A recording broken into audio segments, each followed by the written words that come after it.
6, 5, 4, 3, 2, 1. Ignition. Liftoff.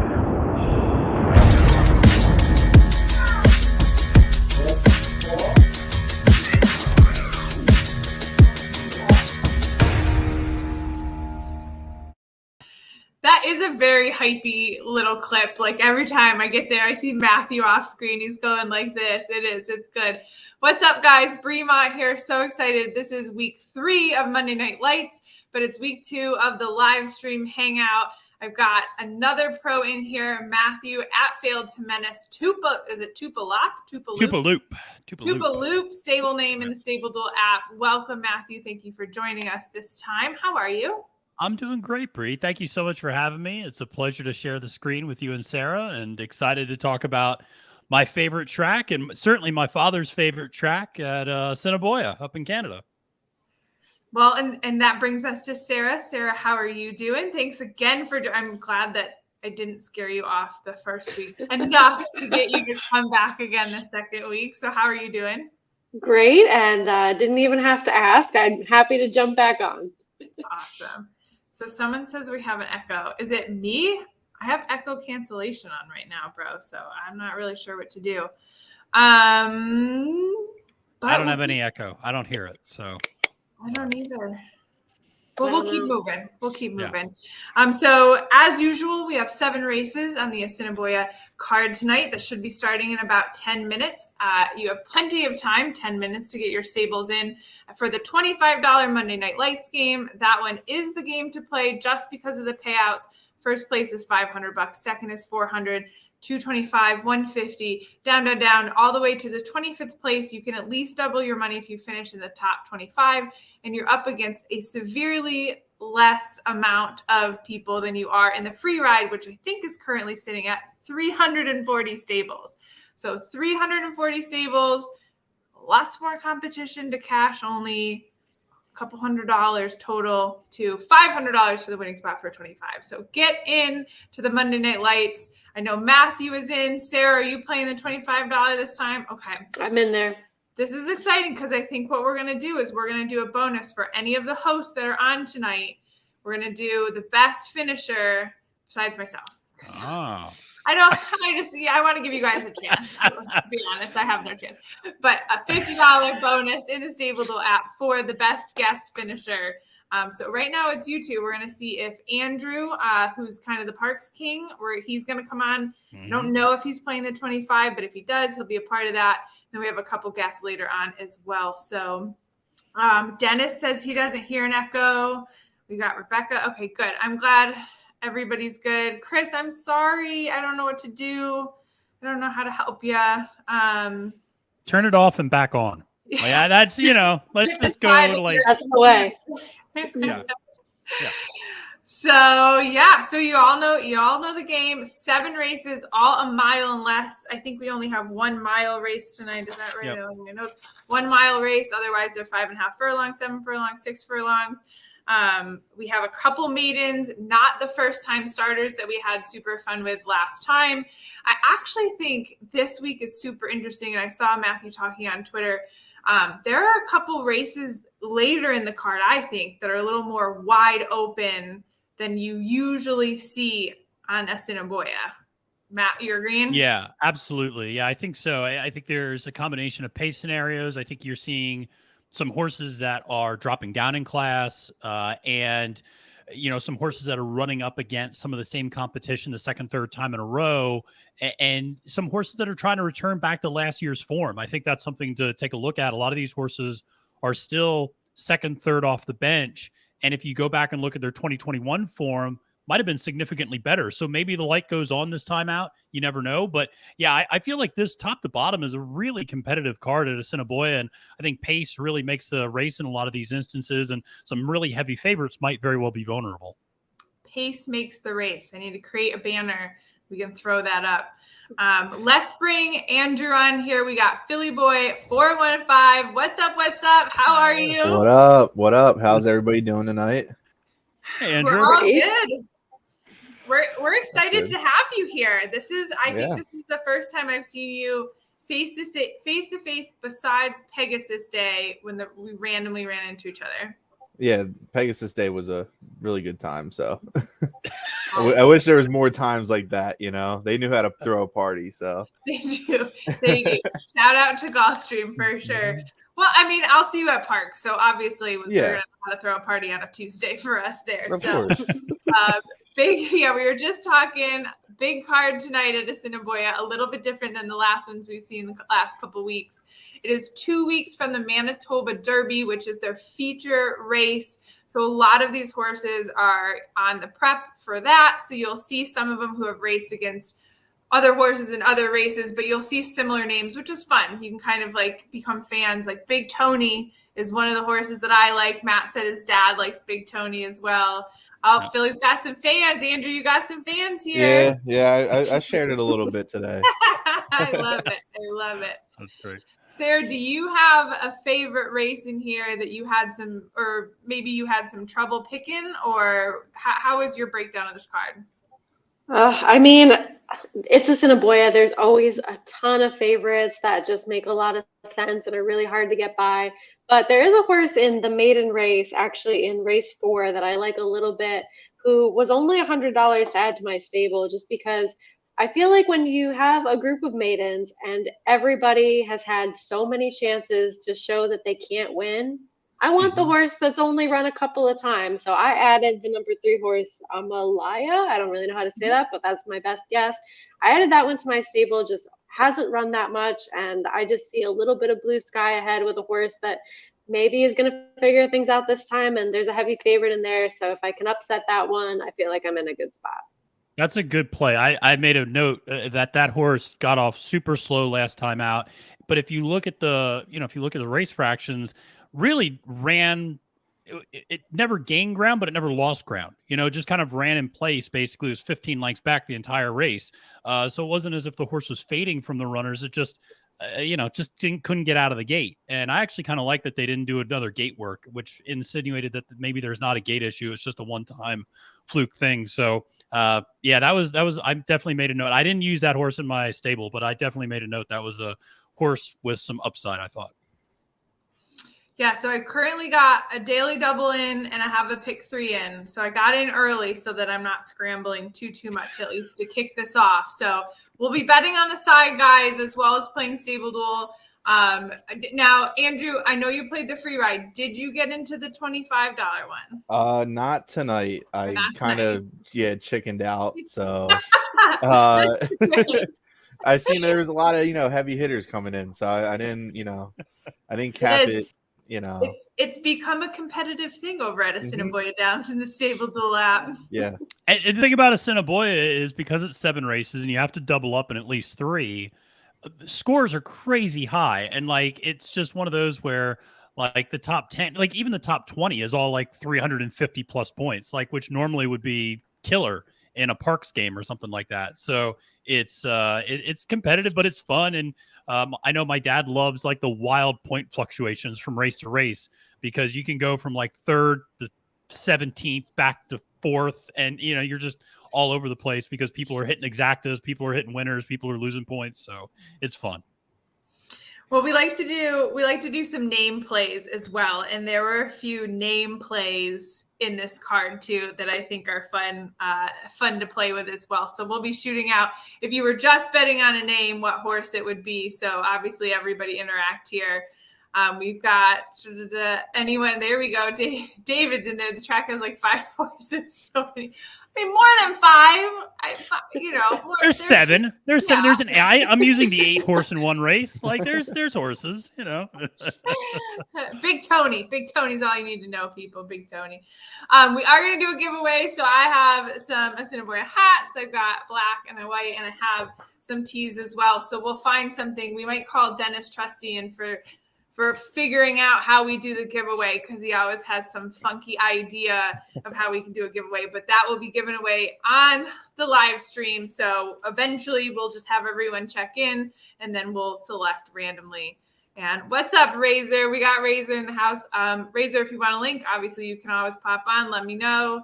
And then Steven asked Sarah a question. Are you using your charting horse tonight? I saw HRN pick that up. That's awesome. Congratulations. Yeah. Nice partnership that we have with Jeff. Excited to get his product out to more people, and it's cool. I mean, there are so many times that there's horses in that chart that I'm like, there's no way they can win, and then they win at a crazy price, and it's so good at finding long shots. I looked at the chart. I have a couple of horses that ranked higher on the chart in my stable, but I employed some of my own handicapping as well, so it's a mix. A good mix. Where can I? Oh, that's a good question. Charles asked, where can he get it? Sarah, you tell him. Putting my marketing hat on, you can go to picks.horseracing.nation.com, and it's in the expert picks column under charting horse value. You can do either a daily subscription. If you want to try it out for just one day, you get all the tracks that are running that day. Or if you want to subscribe for a whole month, you can do that as well. It's a little bit cheaper in the long run. Perfect. Okay, so it looks like we've got a little over 3 minutes to get your stable set. So again, if you're playing in that free ride, you're only up against 70 people in the $25 contest. Go, you know what your picks are. Take the swing at 25. You can see payouts from the menu under how payouts work. An update is coming. They're going to be much more visible and fun for you. So I'm excited when that comes. Does Matthew dress like this 24/7 or just on streams? Just on streams. This is like the leftover. I used to be a college professor, and this is the leftover wardrobe of like being a college professor and dressing up all the time. And now I work in a job where I could just wear like slacks and a polo shirt. So but rest assured, I'm wearing gym shorts right now. So, like, we keep the upper half classy. The bottom half is just, very loungewear. So, yeah. It's Peaky Blinders is where I was going to go with a teacher mixed in. Peaky Blinders and teacher mixed in. Yeah. All right. We got Thug Bulls that said, who do you double with Big Tony? So when I did my daily double, I actually did not do Big Tony in the first. I did the Hall Rich favorite in the first, and then the second I did Rail Splitter. So I faded Mr. Dazzle in the second. I stuck with the super heavy favorite in the first, and went with Rail Splitter, which was 5-1. Morning line had a good speed figure, but it was a muddy race, so we'll see what happens. But that was my daily double. It's 2/2. I am fading Big Tony in the first race because I'm concerned about the pace scenario between the 1 and the 2, actually. I think Big Tony's got no chance but to go breaking from the inside, and I think the 2 is going to go as well because that's what the 2 does, and the 2 is kind of a need-the-lead horse. And I just think those 2 could very well wear themselves out. So I really like the 5 Wicked Fortitude in the first race. Ooh. I think the pace sets up nicely there and get a little bit of a price. And from a StableDuel standpoint, Wicked Fortitude only costs you $7,500, but I just like that. But I also like Rail Splitter in the second. So I'm with you on that. So question for you on Wicked Fortitude. And guys, in case you need, I can put a link up here. You can get the free PPs on the player portal at the Assiniboia Downs website. I can't believe I got through that without screwing up one word. Props. Okay, so Wicked Fortitude, I noticed, so it's 20 days off of its last run, no published works in between. Do we care about something like that? Or you're like, oh, well, they obviously thought the horse was good to go. Last race, pretty decent. So 20 days, just regular works without, breezing. And now it's better to go. I questioned the 20 days with no published work in between. I did not, but with sprint horses, I think it's just a little bit more common that you do see these gaps that pop up sometimes, and that really they just race themselves into shape. And so I'm not quite as worried about that in this particular race. I think if it was a longer distance, I'd maybe be a little bit concerned, but that's just my take. So I'd like to hear what Sarah and Andrew think about that. Yeah. Sarah, what do you think? I mean, I think it just depends on the horse and what kind of last race they had for the most part. If they had a terrible last race and then nothing is changing as far as the conditions, distance, whatever going into the next, I would be a little bit more concerned. If they had a decent last race and then maybe they're dropping in class or shortening up in distance, I wouldn't be as worried. So I would take that as kind of on a case-by-case basis.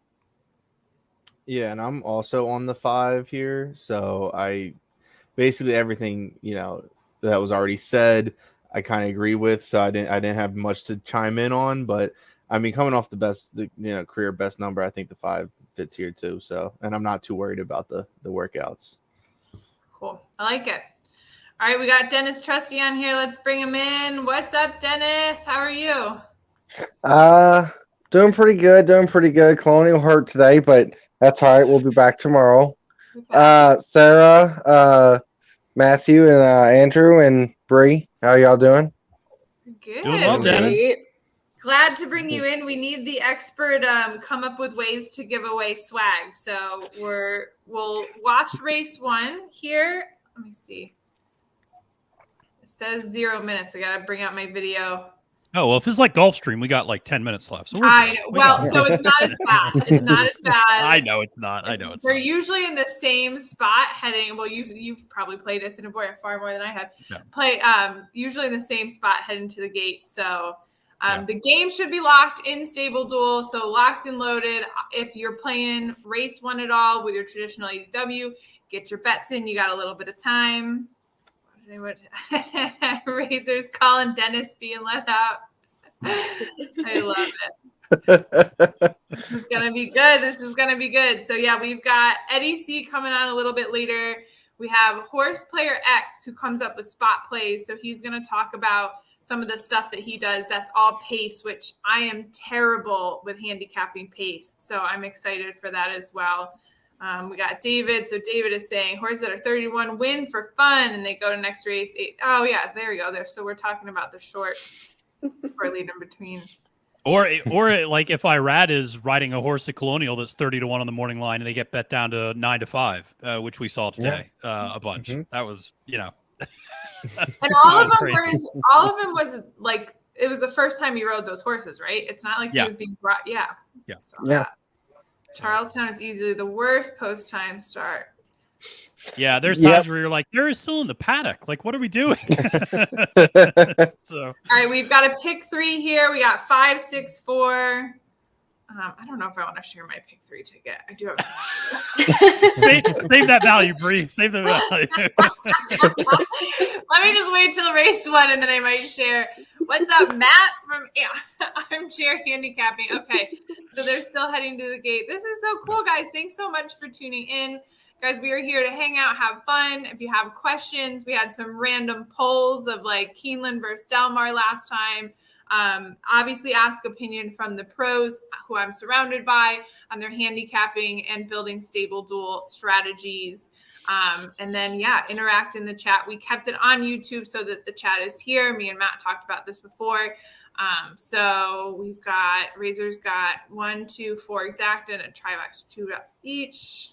Oh, we got the bets. I love this. 2, 4, 3, pick 3. Why you laugh? Reggie, I'm not laughing at your pick 3. I'm laughing at me not wanting to post mine since you posted yours. Not at your pick 3, at my pick 3. And so, and you know what we also need to do? We have called out races. So, Andrew, sorry, you're going to be thrown in the mix here to call out a race. Oh, man. But we also need to do some Assiniboia Downs voices. So where they're always like doing the announcement, like, and we're live. Like, we got to do it all. So, all right. It looks like they're loading them in on the first race. All right, Matt, you want to take race 1? Tell people what's up. Oh, all right, sure. Just because if people are watching different streams, or if for some reason they can't watch the stream, they're watching the live feed, you can tell them what's going on. So that's totally it. Yeah. So it is. Yeah, they're loading them in. It looks like they're waiting for the 5 and the 6 to load still. So yeah, I don't. I do love the announcer up at Assiniboia who's like Big Tony, and like that type of race. It's Big Tony all the way, and I just it's like I'm watching like 1980s Vince McMahon. Like I just it's great. So and they're off. They're off. The 1, everybody's trying to flash speed except for the 5, and so. Ultimately, is going to come down to the 1 and the 2, as we talked about, are out early and going head-to-head. So Big Tony has company with the heavy morning line favorite. They opening the quarter in 23 flat, followed very closely by the 3 and the 6. The 5 is making its way around wide. The 4 is still trailing. They're going through the turn now. Let's see if the half here starts to Big Tony starting to fade. My father's crying somewhere because of that. And so the 5 is halfway to frickin' Winnipeg. Anyway, so now the 5 is starting to dig in. The 2 is as well, but the 5 looks like he's got it. The 5 is the 4 is coming like a rocket from the inside. It's going to come down to the 5 or the 4, the 5 or the 4, and the 5 has got it. Andrew and I winner chicken dinner. There we go. So there we go. Good job. And that's why we bring you guys right there. Yeah. That's sort of, do I use names of horses? No, I just use numbers. And so, yeah. So Majestic Street was the 4. So we did not touch on the 4 horse. 9-2 morning line. What did the 4 horse go up live? We're looking 9-1 for the 4. Yeah. So if you had the 4 in an exacta, you're doing darn tootin'.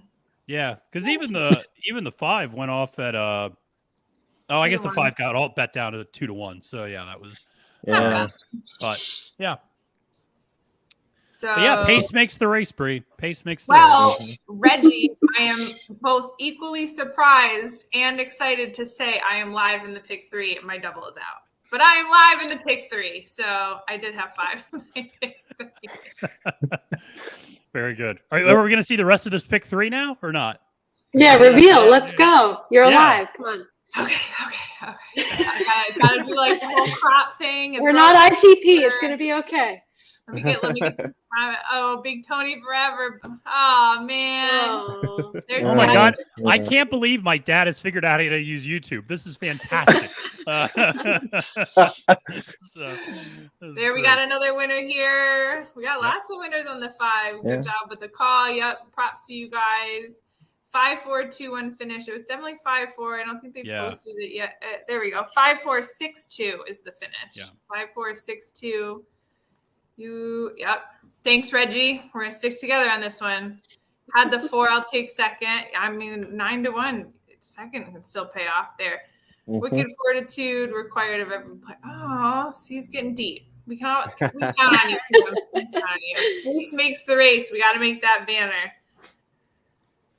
Okay, we threw the 6 in. Yeah, we got a bunch here. Awesome, guys. Where did Big Tony? I don't think we want to tell you, Mr. DeSantis. Big Tony hasn't finished yet. Yeah. He's still running. Yeah, he's just going to go straight to Vancouver. He's just going to keep going. He just came out a little hot. That's all. Yeah. Just came out. Yeah. Well, honestly, though, really, Big Tony made it available for the 5 to weaken up on the, with the 2.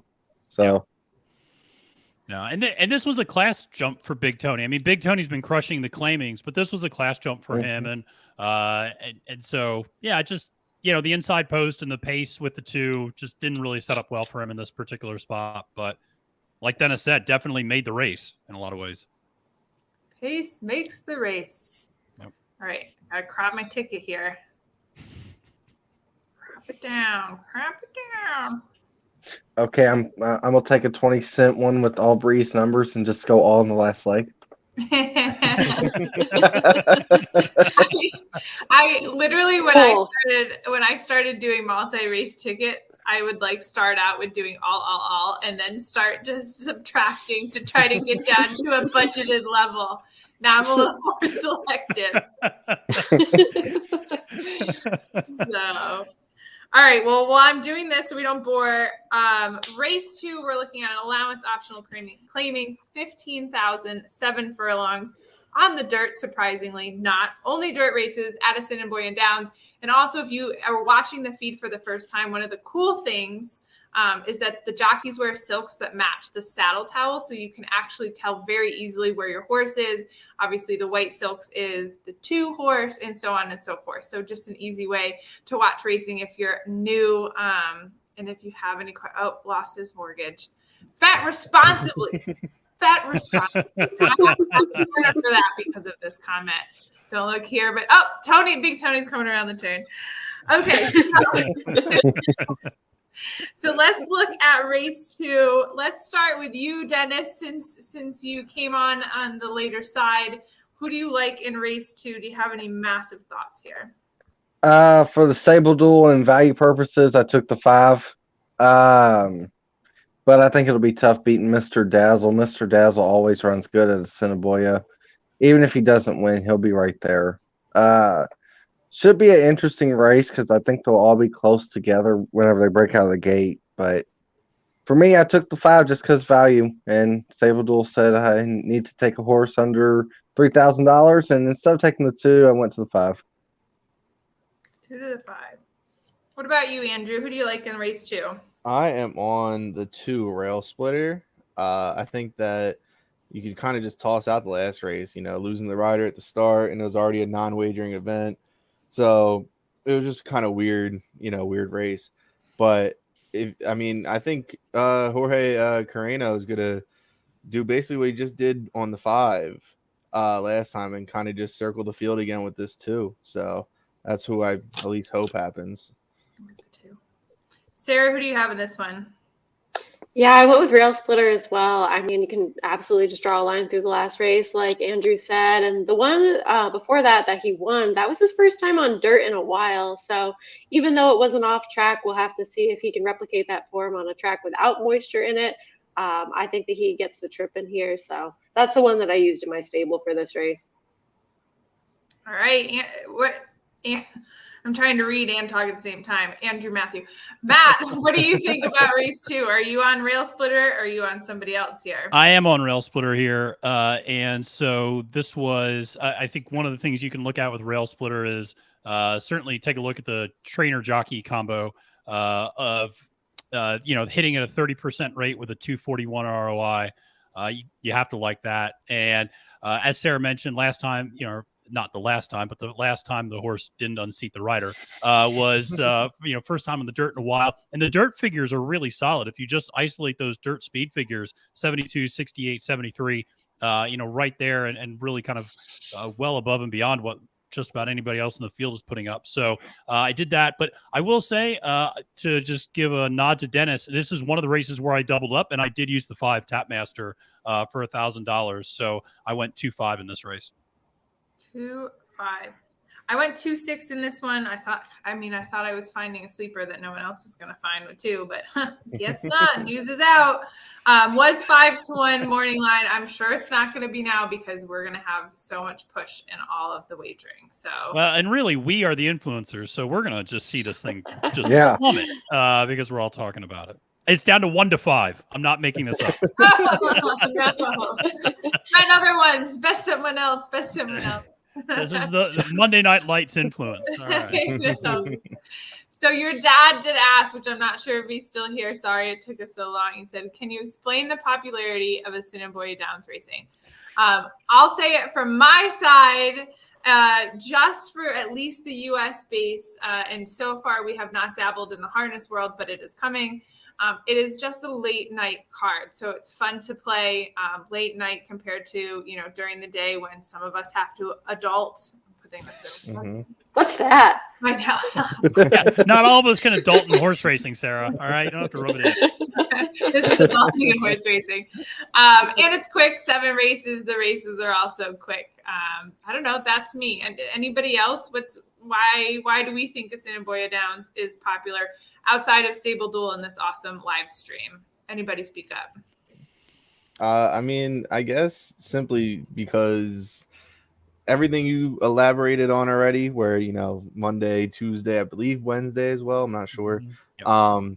But they're running at 8:30 East Coast time on a weekday.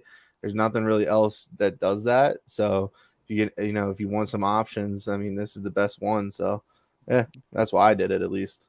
I agree. I think another. Yeah, go ahead. No, go ahead. Sorry. All right. What I was going to say is I think it's too, people can latch on to some of these small claiming horses. Like as a fandom, we all got our favorites in grade 1, grade 2 competition, but we're going to see these horses run once or twice every week, and you're like, oh, I bet him. Oh, he had a bad trip, and just saying stuff like that. I think that's another reason why it's so popular amongst at least the betting and Twitter crowd. Yeah, absolutely. And I'll just say, I think it's also not as intimidating. When you download the PPs, it's 18, 19 pages. It's not overwhelming. It's 7 races. It's, 6 to 8 horses in a race. You can digest that. To Andrew's point, it's a Monday night. People work, they come home. You have time to cap the card between the time you get home and post time. As much as we love Keeneland and Del Mar and, these big tracks, sometimes those PPs are just like, oh God, it's 57 pages. It's just like, it's a lot, looking at a 14 race maiden card for Keeneland. It's just like a 14 horse card. And it's just too much. So I think it's something digestible for people, and late nights. Gotta love it. Yeah, I agree. Mohawk. Oh, Reggie's fired everywhere. I love it. Nice. All right, how many minutes to post? So this kind of happened 16 minutes to post. They're all in the stalls right now, waiting to, well, it looks like they got saddles on. So they'll walk out, jocks will load up, and they'll go to the post parade. So Wicked Fortitude paid $650 to win, $310 to place. You got $860 to place on the 4 Majestic Street. And if anyone had the ball, oh, wow, I was going to say something that really turns into an innuendo here. If anybody bet in the deep, you got $960 to show. I'm like turning a shade of red right now as I tried to play that off. So fun stuff for race 1, definitely value hit. And that's kind of the fun thing of Assiniboia Downs. I think the favorite was 1 to 5 coming out of the gate, didn't show up where it needed to, and you actually got some decent payouts. So much more to come. We got a throw. It is a throwback track. I agree with that. Mm-hmm. Don't minimize the sound effects for sure. Hometown, Louisiana Downs, 7 races, easier to bet. Yeah. Mm-hmm. 13 on the back end of the AA. Okay, lots of stuff is happening. Yeah. Let's go back to because people usually have some questions. So if we're looking at race 2, 7 furlongs, what do you look at with Rail Splitter? Is it just the last race that kind of makes you feel confident on this horse? Well, obviously the win before that by 4 1/4 lengths.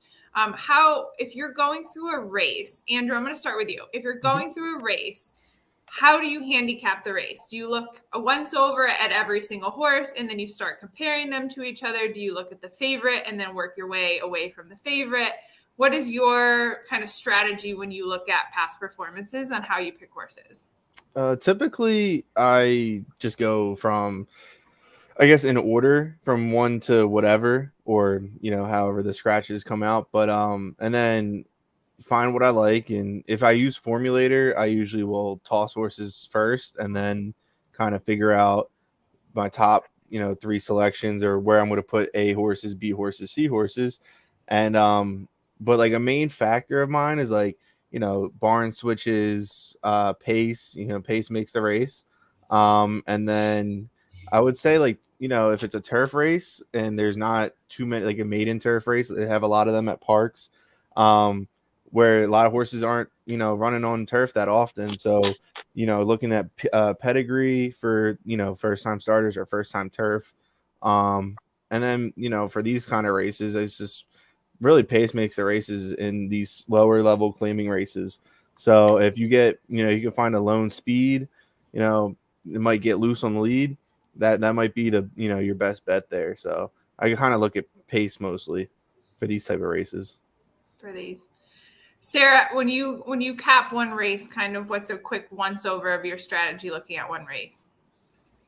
Yeah, I mean, the first thing I go through is the buyer par, which is really easy to access on the Formulator mobile feature. And I kind of see like who's been around that number, or if they haven't, is there some sort of excuse for it? And that's where I begin. But for the horse like Rail Splitter in particular, I want to look at the races that meet these conditions. So I want to look at around 7 furlongs on the dirt. So I'm tossing all of those synthetic and turf races when I'm taking a look at this horse, and I'm looking not only at the last race, but going back to some that was in July of last year. I mean, he was 3rd in a claiming race, and then before that, before he was claimed, he was 2nd in a similar type of race with a 73 figure. So I see a little bit of consistency, at least on this surface, around for this distance, and that's kind of what gives me a little more confidence with him.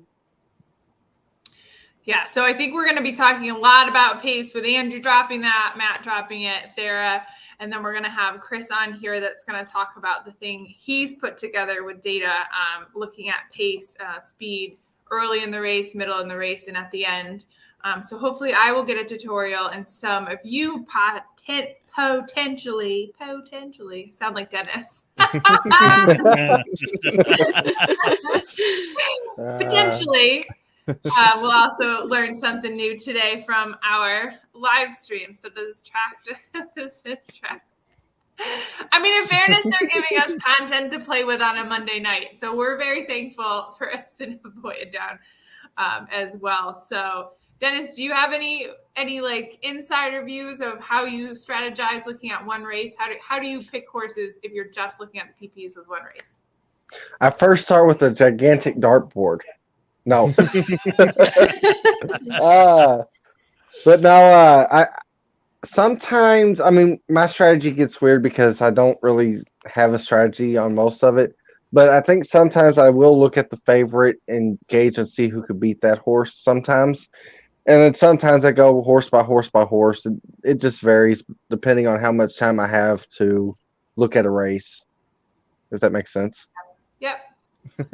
Yeah, I was told early on that I take forever, and I probably do take forever, but I don't know how people just quickly glance at a horse and it's like, absolutely not. Every once in a while I can do it that quickly, but then you have, the Kentucky Derby winner that comes up, and that kind of teaches you a lesson that you should probably look at all the horses. Not that would have saved me anyways.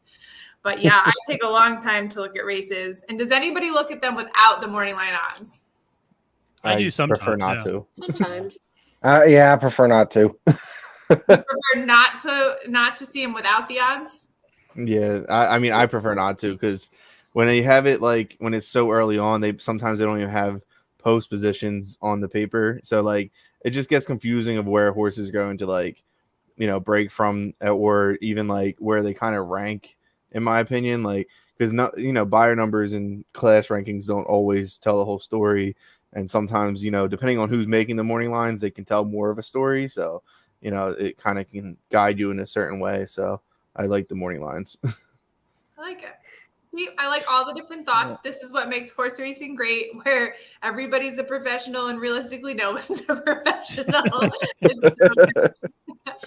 Well, let's see what the live odds are in case you are betting on the side here from your StableDuel, and we'll check in for StableDuel players as well. So Rail Splitter, the horse that we are all kind of loving, was 5-1 morning line, is currently the favorite sitting at 3-5. Eddie favorite has been bet down from 6-1. Eddie forever from 6-1 down to 9-2.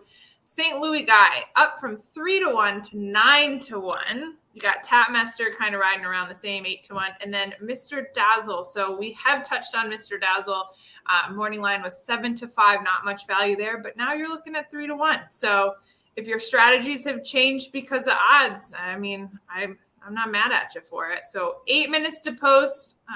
They're all still kind of in the paddock area waiting for the jocks to come out, but it's go time race too. Who do we lose? Yeah, I just don't know about Mr. Dazzle. I mean, I understand why, he was the favorite. He's been running against tougher competition, but it's just the horse doesn't win. I mean, and again, in StableDuel, that's one of those where, like, do I want to spend, because it's pegged on the morning line, do I want to spend $9,400 on a horse that finishes second and third a lot? Like, that just doesn't feel like a great allocation of resources for the game. If I'm going to finish second or third, then I'll gladly use a horse like Rail Splitter instead at $6,000 or $5,000, even for the number 3 horse, which I think is a decent horse in this race too. So, yeah, but that makes sense. The 4's gone up. I was really surprised with the morning line of the 4 a little bit, so I'm not surprised that floated up. So let's see. So we do have points posted after race 1. Tell me where stables are currently sitting, guys. Where are you at? In the free ride, I am in 56th after only having one horse, which was the winner. But it looks like in the free ride, a lot of people had multiple horses in that first race. Yeah. This is one of those StableDuel games that the points can be heavy early. Yes. Heavy early. Mm-hmm. Andrew. So I was gonna say I'm 11th in the $25 game. 11th. So, Nice. yeah. That's cashing at the moment. Sarah, where are you? I'm in 42nd, so we have work to do. That's all right. One race down. Anybody who's tuning in, let me know where your stables are sitting. I kind of got up here. Interestingly, nobody hit the exacta in the $25 game. So because several people used 2 horses, but I think the best was somebody got first and third, but nobody got first and second actually. See, I mean, you gotta love Assiniboia Downs. You really do. People are like worried that it's chalky, and it is intimidatingly chalky when you look at some of the lines and that sort of thing. But I think this card in general had a lot of surprise value. Guys, I can't keep up with the comments. I love that you're all commenting. So if I don't put you up here, I'm so sorry. I can't. I'm trying to read and talk at the same time, which is why I'm stuttering through. Okay, here's a good question from Bob. On average, how much time do you put into handicap a race card for StableDuel? He needs 2 hours to feel confident about his lineups and watch replays. Yep, a lot of people are about the replays. So Matt, how much time? And now, if we haven't said this on this stream yet, yeah. Matt has won one of the Monday Night Lights Assiniboia Downs, right? Yeah. So you were just staring at me. I was like, shit, I got this. No. I won. I think I won on the 4th of July, actually. Okay. He's looking to the Canadians on the Day for America. So yeah. So how much time do you put in for a StableDuel game for like a bigger one? Yeah, for a bigger one, 45 minutes to an hour probably. But the other night I finished second, I think, at Prairie View or Prairie Meadows, I should say, and I spent like that post time snuck up on me, and I spent 15 minutes at tops, and I ended up doing really well. So it depends, but that's part of the reason why I like Assiniboia. It saves me a little bit of time. So yeah, 45 minutes to an hour typically. I try not to overthink a race. I really try to stick to what a lot of what Andrew and Sarah and Dennis talked about, like, are a lot of the things I use as well. I just try to stick to that, and once I make up my mind, I just move on to the next race and keep going and don't try to overthink or second guess myself. So we've got people posting 11th, also tied in 11th and 25. If your name does not line up with your stable name and you do want to make your stable name public, post it in the chat so people can follow. You can actually click on the follow button in StableDuel so you can keep tabs on these people within the app as well. And then we've got Matt from Armchair. He's 13th in the 13th, just behind Andrew over here. Charles is 210. Fiance is 32nd. Yes, this is nice. This is why we get your other half in. 56. I love it. Only used one runner. Oh, there we go. 164th in the freebie. You're a closer, Greg. You're a closer. Don't worry. Yep. Rich strike. There you go. Mm-hmm. Oh, yeah. So we got you won a free StableDuel contest. Mad props, because those are really, really hard. Tim is Riders Up in StableDuel. Bob is Libation Stable. You see that on the leaderboards a lot. Riders Up on the leaderboards a lot. Tom is running Chewies. So many questions. All right. The horses are on the track. We are currently 3 minutes to pose. Race 2, Rail Splitter is 7-5. Dazzle has gone down just a schmidgeroony to 2-1. So I'm going to pick 3. I haven't done anything different in this one. I don't know that I'm going to load on Rail Splitter. I'll probably leave my pick 3 alone so I don't jinx it. Is anybody making some side bets on this one? I might bet Rail Splitter if it drifts up a little bit more, but if it stays at 7-5, I'll probably just root it home for everybody else and for my StableDuel. We just need to talk about another one. Yeah, right. I do think Eddie Forever is an interesting horse. I did make some notes about the 3. I thought, let me just get to those. The horse can certainly handle the distance, I think, and I said the horse feels like more of a plotter, and I'm not sure the pace is going to work out nicely, but because I think they are going to, as one of the commenters said, are going to be all bunched together. But this horse has the ability to, I think, maybe get out early, and I don't know, 6-1 for $5,000 on StableDuel is not a bad choice, but I think he's worth mentioning at least. And again, short field. So you have the scratch on the one. So you're looking at 5 horses in this one, which baseline points, you get positive points 1st through 5th in the StableDuel app. The variance is lengths beaten by. So value-wise, you just need to finish as close to the winner as possible. So a way to do that is pick a value in the shorter field. So something to do here, which you'll see in the StableDuel app. A lot of people have doubled up in this race rather than the later races. So we got a 2-3 box. They really won't let you show. Not yet. I'm going to say not yet. we are potentially working on that, but it's not the track per se. I don't know if you know, there's a lot of politics in horse racing. We run into the same thing at HRN, so. Yeah, not yet. But maybe. Jason Beam, to answer that question. Did he? Well, David's question is the race is on, is me. Does anyone know what track the announcer uses that phrase? And it's Jason Beam. Jason Beam asked you that question. Oh, no. Yes, Beamers. He's at Colonial Downs right now. So if Yep. you're looking to listen to Beam, he's at Colonial Downs. We've got Matt's got an exacta 4/256. We got money on the 4. Oh, typo, 4/356. Brett's got the 3 in this race. Yeah, everybody should keep betting the 3 so that way the 2 can drift up, so I can bet the 2. 2's up to 2 to everybody 1. Just, So oh man, it's getting more appetizing by the minute. yeah. The Don't worry, 6 is hammered in doubles, so. my $5 bet right now might push it down, guys. Get on to what you can, 2-1. Yeah, the weird part about this one is there's just no clear early speed, and so I feel like they are going to be just all covered up, like they're just going to be clumped together. I think running around the track, so we'll see. Let me see. So 0 minutes to post, so they're kind of walking the gate. Let's answer Reggie's question: does StableDuel cost money? I'm assuming to play and to download the app, it costs no money. Androids, you are downloading a direct app, which I know some Android users are familiar with.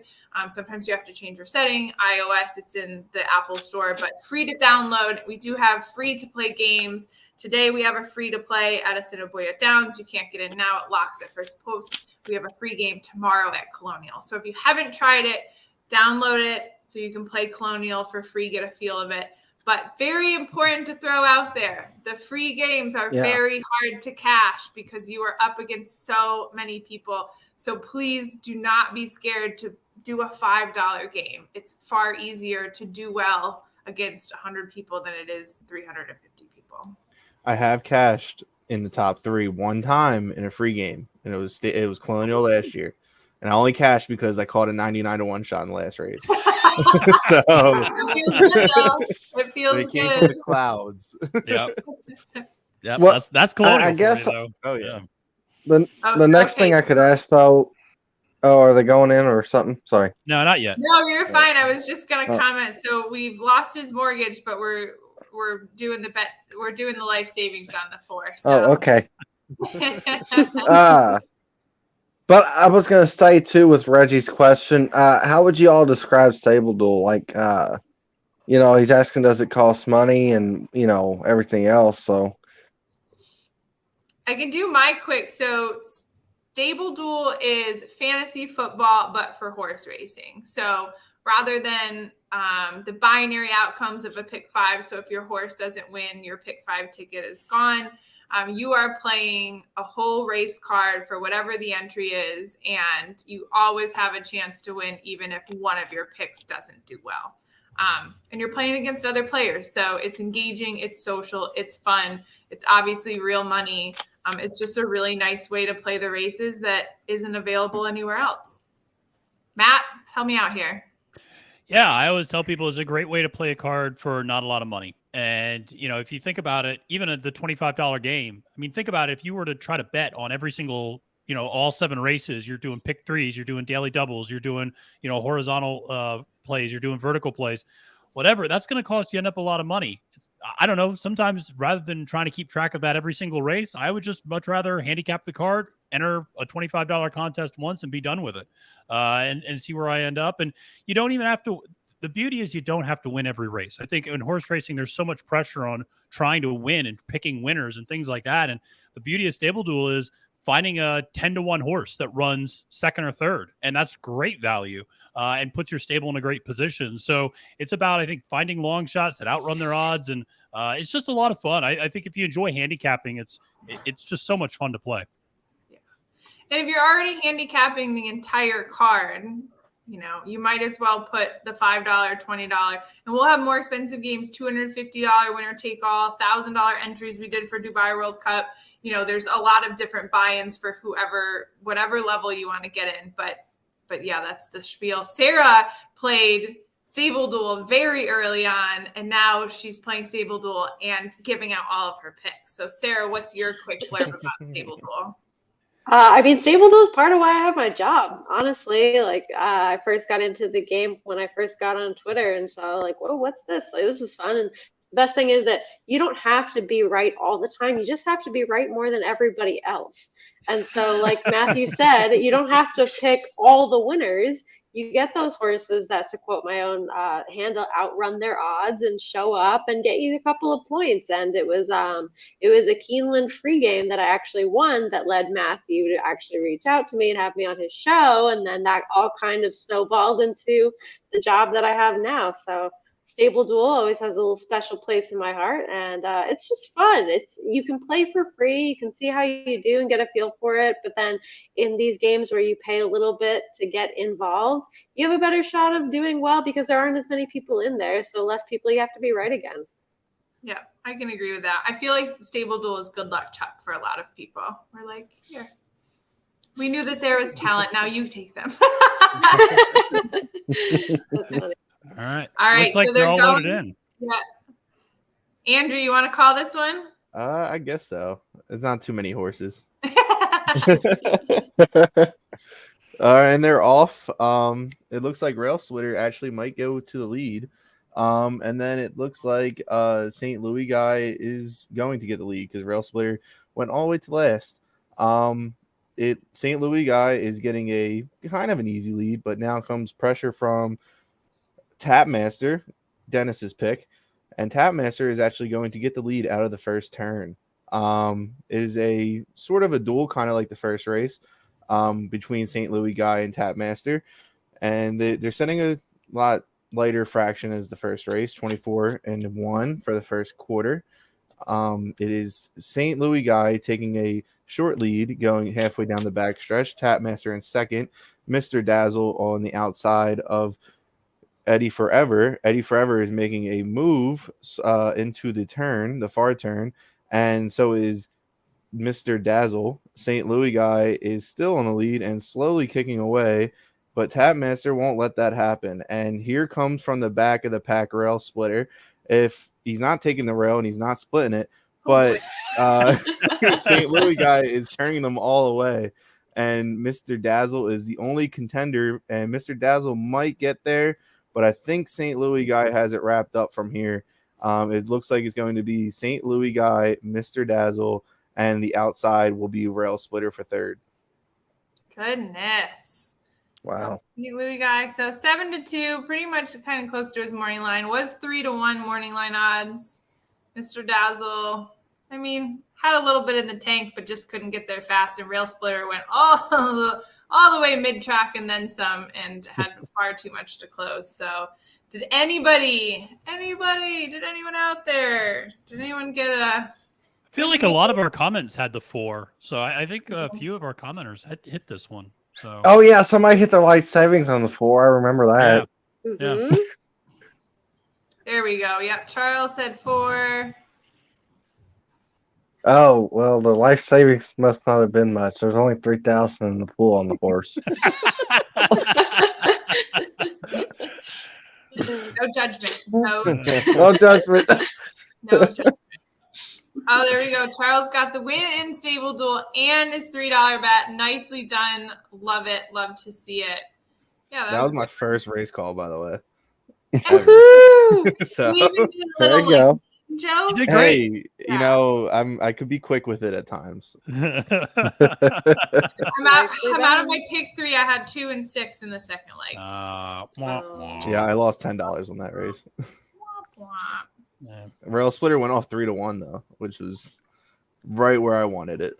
Yeah. Yeah. And did not win. And didn't. Well, I mean, the good thing is we have 5 more races to go, people. Yeah, I'm 1 for 1 or 1 for 1 and 1 so far, and you know, the other one came in third, so no, not doing too bad. Jeff says Jeff, you can come on and call a race whenever you want. Yep. Chris said some nice things about Sarah, not so nice things about us. That's fine. It's fine. Wow. You're saying nice things. Everybody's legit. Come on. Oh, we got some free. Oh, Greg won a free game at Colonial. Yeah. Nice. Very good.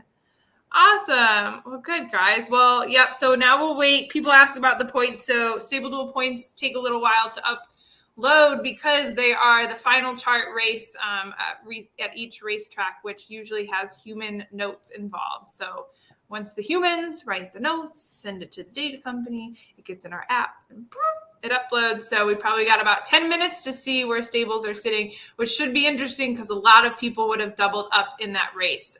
Sarah, did you double up in race 2 in the StableDuel app? No, I only went with the 2 in there. My next double up is in race 4.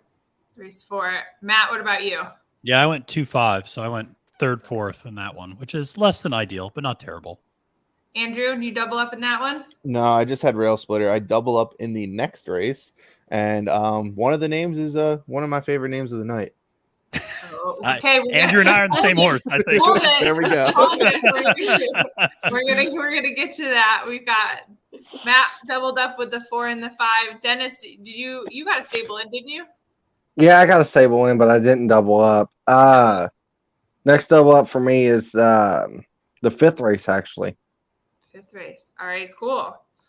Well, why don't we skip on then to race 3? So we've got some favorite names in this one, which is always fun to play with. Race 3 is the 1 mile race on the card. It is a claiming 7,500, 3-year-olds and up. Yeah, I kind of want to guess what There could be 2 names here, but I'm going they rhyme a little bit. Okay, so Yeah. here's what we're gonna do. So no one knows what Andrew's nameplay is in this race, and only one. You can pick one in your brain, Andrew. Put in the comments in race 3 what you think his nameplay is, and we'll all say what we think your nameplay is. This is a risky game, kind of, but I'm excited for this. So if you are not looking at the program and you need to, I'm going to read out the names. So the 1 horse is Hoochie Coochie Sam. 2nd horse is Moss Mischief. 3 horse is Really Slow. That's the name. Really Slow. That's another good name. That's a PG name.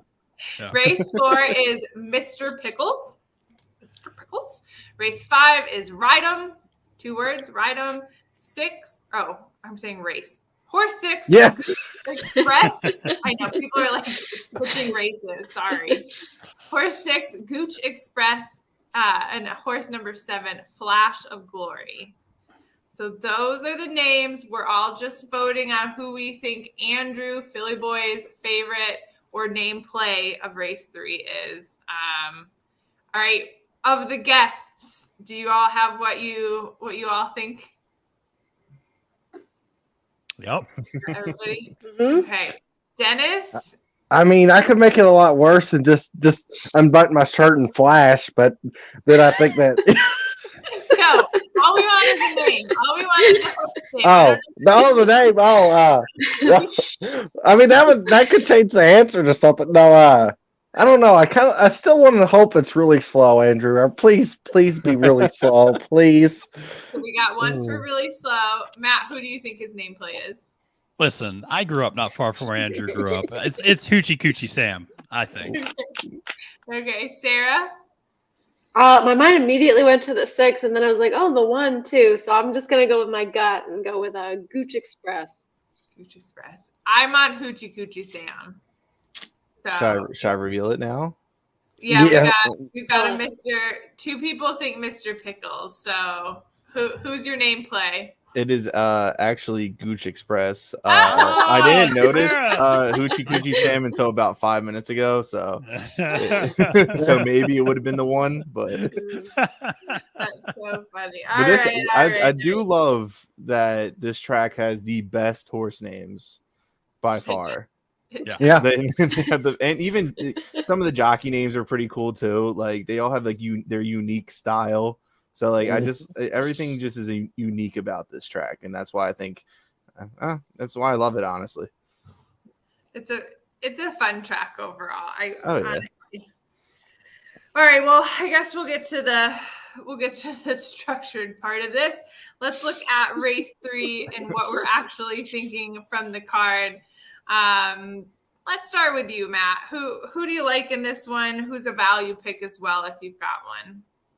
Yeah, sure. So I like the 7, Flash of Glory at 9-2.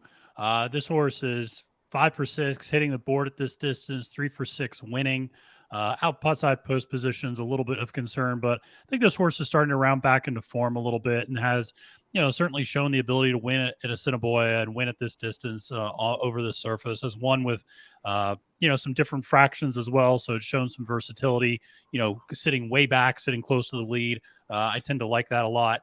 And then my value play, because I am doubling up in this race, is the 1, actually, Hoochie Coochie Sam at 8-1.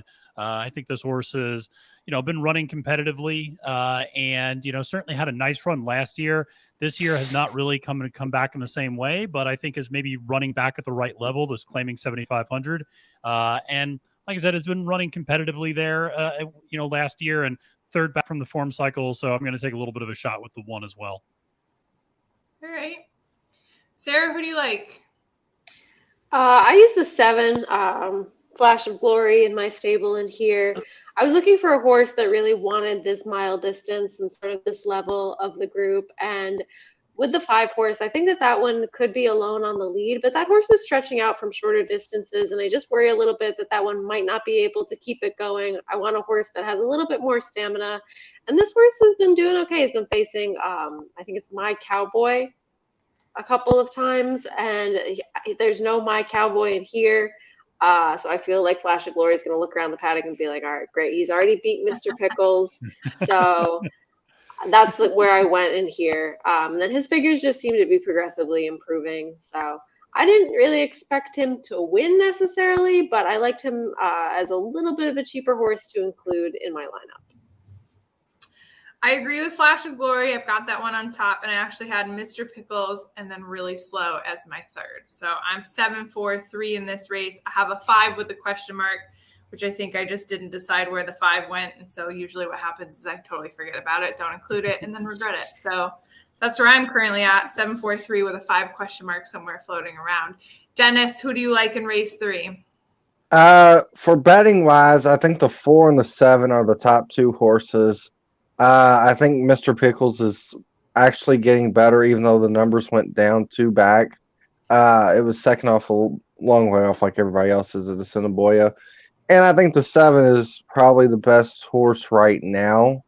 So I think those 2 are the top 2 horses betting wise, but we don't care about betting. We're here for StableDuel. So we're here for both. I'm betting. Oh. Yeah, I forgot you can't participate. Sometimes I'm like, Dennis, is he listening to music on his headphones, or is he actually listening to the stream? Well, so for at least I gave you the betting wise, but no, I actually kind of took a chance with the 2. I mean, it's a really big risk on StableDuel, but finished behind Mr. Pickles in the last race. I think the jockey change will be improved. And I think the stretch out to a mile will help this horse as well. So as a price, I think the 2's value is at least there. Well, talking about value, we'll go back to the last race. So St. Louis guy paid $9.90 to win. Again, people talk about this track just being chalk. $9.90 to win on St. Louis guy. Mr. Dalzell, who was the chalk, did pay $240 to place, and we're looking at a $1 exacta paying $9. So, hey, there's some value there. My 2 did not win me anything, obviously, but that's okay. We're on to race 3. I like Flash of Glory 5-2, so put your money elsewhere so we can get some more value on that one. Mr. Pickles, I have underneath the 7, so gonna be a fun matchup. This is where some of the races start to get even a little bit more hard to kind of determine where the chalk is and who you like and finding different values. So it'll be interesting to see how everyone's StableDuel is doing. Speaking of StableDuel, do we have an update? Did the points update here for race 2? Let's see here. No, not yet. Not yet. Yeah, Okay. not yet. Shouldn't have asked. I do have one thing to note for this race. Yeah, what do you got? Back on September 7th of last year at this track at this level, Gooch Express beat Hoochie Coochie Sam and they ran 1-2. So if you want to play that exacta back, you can play it back today. I feel like this was the race we needed Andrew to call. Yeah. It probably would have been a lot. It probably would have been PG-14, honestly. So. What's up, Sean? Thanks for tuning in. That's an avid StableDuel player as well. Sean, post how your stable is doing if you're in there. Charles is feeling himself. Charles is hitting right now. He's hot. And then David, you are more than welcome to purchase all of StableDuel if you hit the 530 million. I will sign the contract for you. and David, feel free to employ all of us. I Yes. have this on every day, 24/7. I am a cheap person. I will work for just above minimum wage. Just above. You're worth more than that, Dennis. It's nothing in Kentucky. Come on. All right, so we do have a question here I had to scroll up for, and I think Reggie is asking about kind of the format of StableDuel. So it is not a win place. Is it like key win place for? I'm assuming this is what you're asking. If not, please correct me. No, so actually you are picking 10 horses from the entire card, and the strategy comes from a salary cap. So $50,000 is what you have to spend to buy your horses, and the prices of each horse is based off of morning line odds. So a 10-1 horse is costing you $1,000. And a 2-1 is costing you $9,000.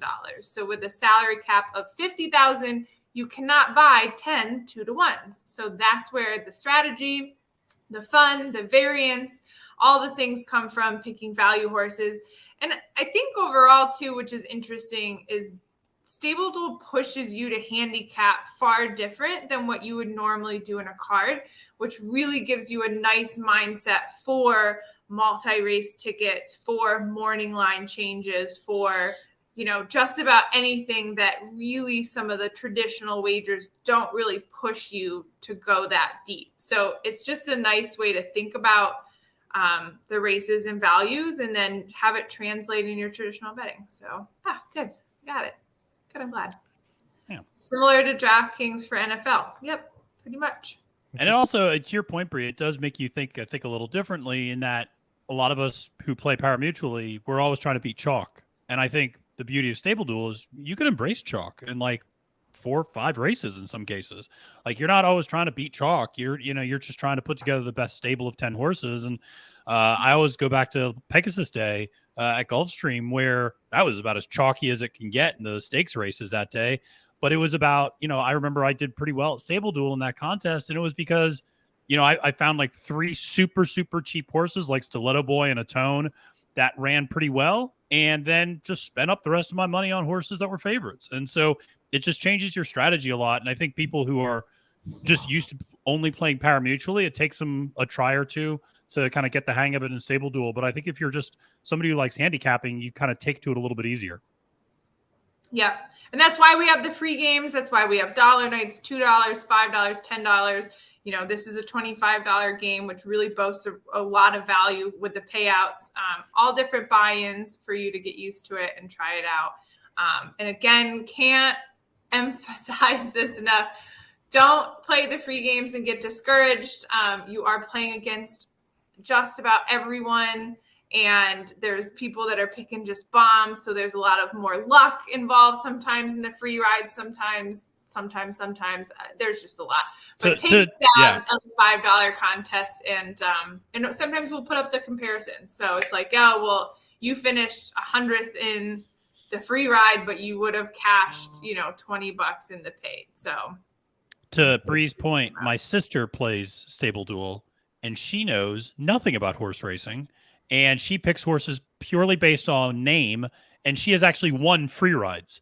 And just to the infuriation of my father, because my dad spends days looking over the PPs, and then my sister spends like 2 minutes on the train on the way to work picking out the cutest names and just crushes them. So it's there's some randomness there. That's one time at Saratoga, my mom was like, "Oh, I like that one. I'm gonna pick that one," and it was the pony. And somehow she picked the horse that the pony was ponying, and then ended up winning. And I was nose deep in PPs, and she picked off that. And it's so great to bring new people to racetracks. Yeah. No better way to just feel like an idiot is to bring somebody that's never been, who thinks that you're good, and trying to explain that, just because I get one thing right in that race doesn't mean that I picked the winner, or I didn't. There's always like the one statement when they're like, "Wow, this is easy."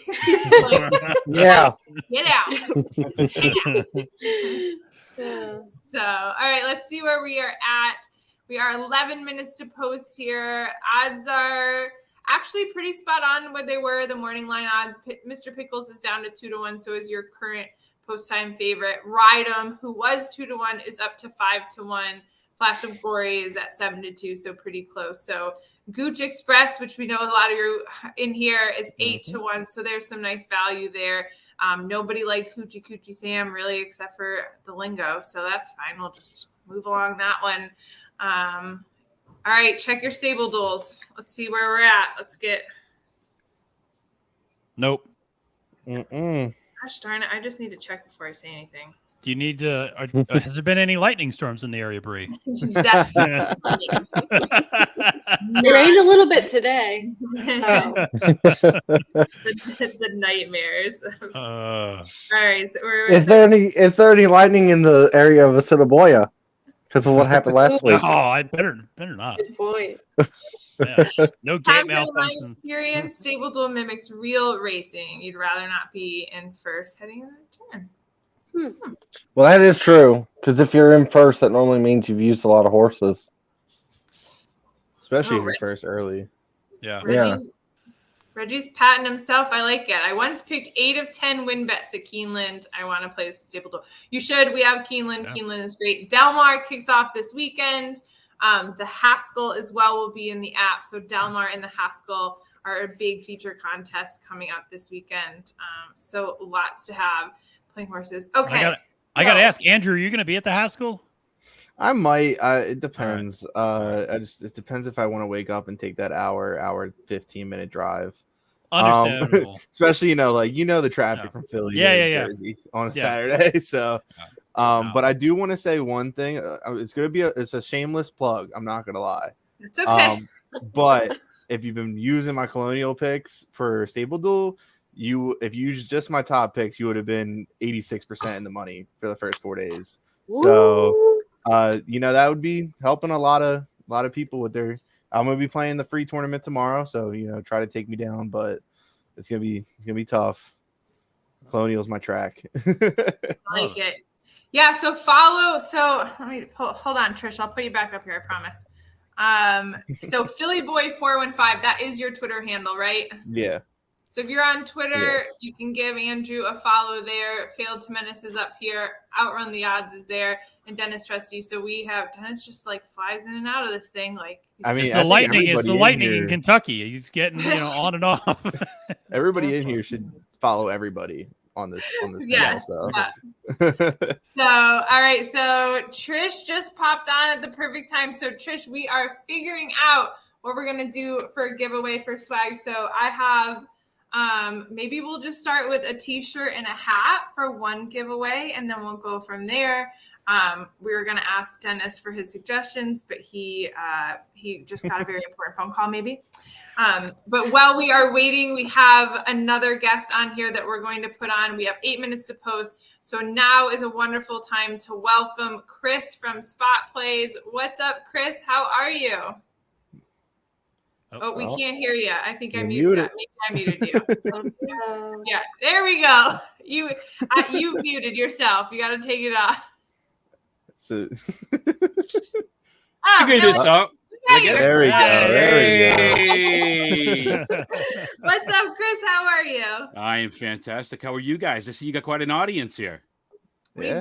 It has been super fun. We have awesome people playing StableDuel app, playing obviously traditional bets, and we are talking about spot plays already because pace makes the race. And these three, I would say, have already picked some winners off of pace alone. So we're interested to see what you bring to the table with spot plays and yeah, the tutorial. I just want to say I have been able to get all the inside info on this thing that Chris is going to be bringing up for the last couple of weeks. He's been, every step of the way showing me what's going on. So it's a pretty cool product.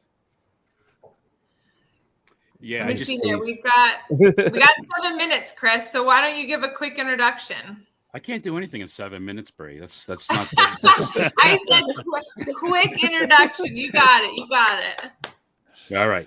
So anyway, what I wanted to share, and I think I put this out on Twitter today. So I'm at work. I'm an analyst guy, and I just want to make it clear to everybody, I'm not a nerd. I'm not one of those people that's gonna. I'm not sitting there looking at data. I actually feel like I'm a pretty good handicapper, and I look at a lot of different things. But I will tell you, and this may be kind of nerdy, I actually have 108 books on horse race handicapping. So when somebody says, I've never read a book, or my uncle showed me, well, that's the opposite of me. I've read every single book there is to read. And that's kind of what I've tested a lot of different mythologies. And I've watched tote boards and looked at old school formulas. I am all about pace. Me and Andrew hang out quite a bit and connect our communication, but I am big on pace, and I've learned a lot. Like, to me, it's very fascinating that horses, like, before I get into this, I just thought horses just get out of the gate and they just ran around a track. So what's really exciting is I just think it's really cool that, the whole herding aspect of things and how horses, some they need to be in the front end. Some feel trouble, and it's a pack mentality where they got to feel like they got to be in the middle. And that's kind of where your presses come from. And then the other side of it is your stalkers. So the ones that come from far in the back. But one thing I realized in how many minutes to post, Bri, I got it right here in front of me. So I guess I got 5 minutes. Yeah, you're good. I'll signal you. So keep going. You're good. All right. So prompt me. But one of the things I realized is I was doing really well. Like, if you played my top 4 picks across the board, like, I was like hitting like everything. Now, of course, a pick 6 ticket would cost like $5,000. You better get some good return on your value. But one of the things I was doing is I don't pay attention to data enough. I get too influenced with odds, and I get too excited about trying to pick a horse that, maybe I shouldn't go against. Maybe it is legit being a favorite. I would always just kind of take the higher odds horse just because it's the trendy thing to do. So that's kind of helping me a little bit. So what I've been working on is I've been working on this program, and kind of what's been helping me pick more winners. And I actually have a list of about 20 more things I'm going to be doing this week. I threw it out there and I put Saratoga every single day that we had the races, Thursday, Friday, Saturday, Sunday. And I stuck it out there for free, and I wanted some people. I wanted them to be critical, and I also wanted them to give some feedback. But what I'm seeing is we as horse players, we're very visual in everything that we're doing. So I don't see Eddie on the screen here. Bri, is he showing up here tonight or what? No, he actually just texted me and said, "Why can't I get in?" And I'm like, "I don't see you." So technology, but I don't know if this is a good time. Maybe we wait until after this race is over to show the Diana. But I will tell you, I haven't been paying attention tonight. So I just got on and I looked at my StableDuel that I put together. I just want to be transparent and tell everybody I didn't crack one PP.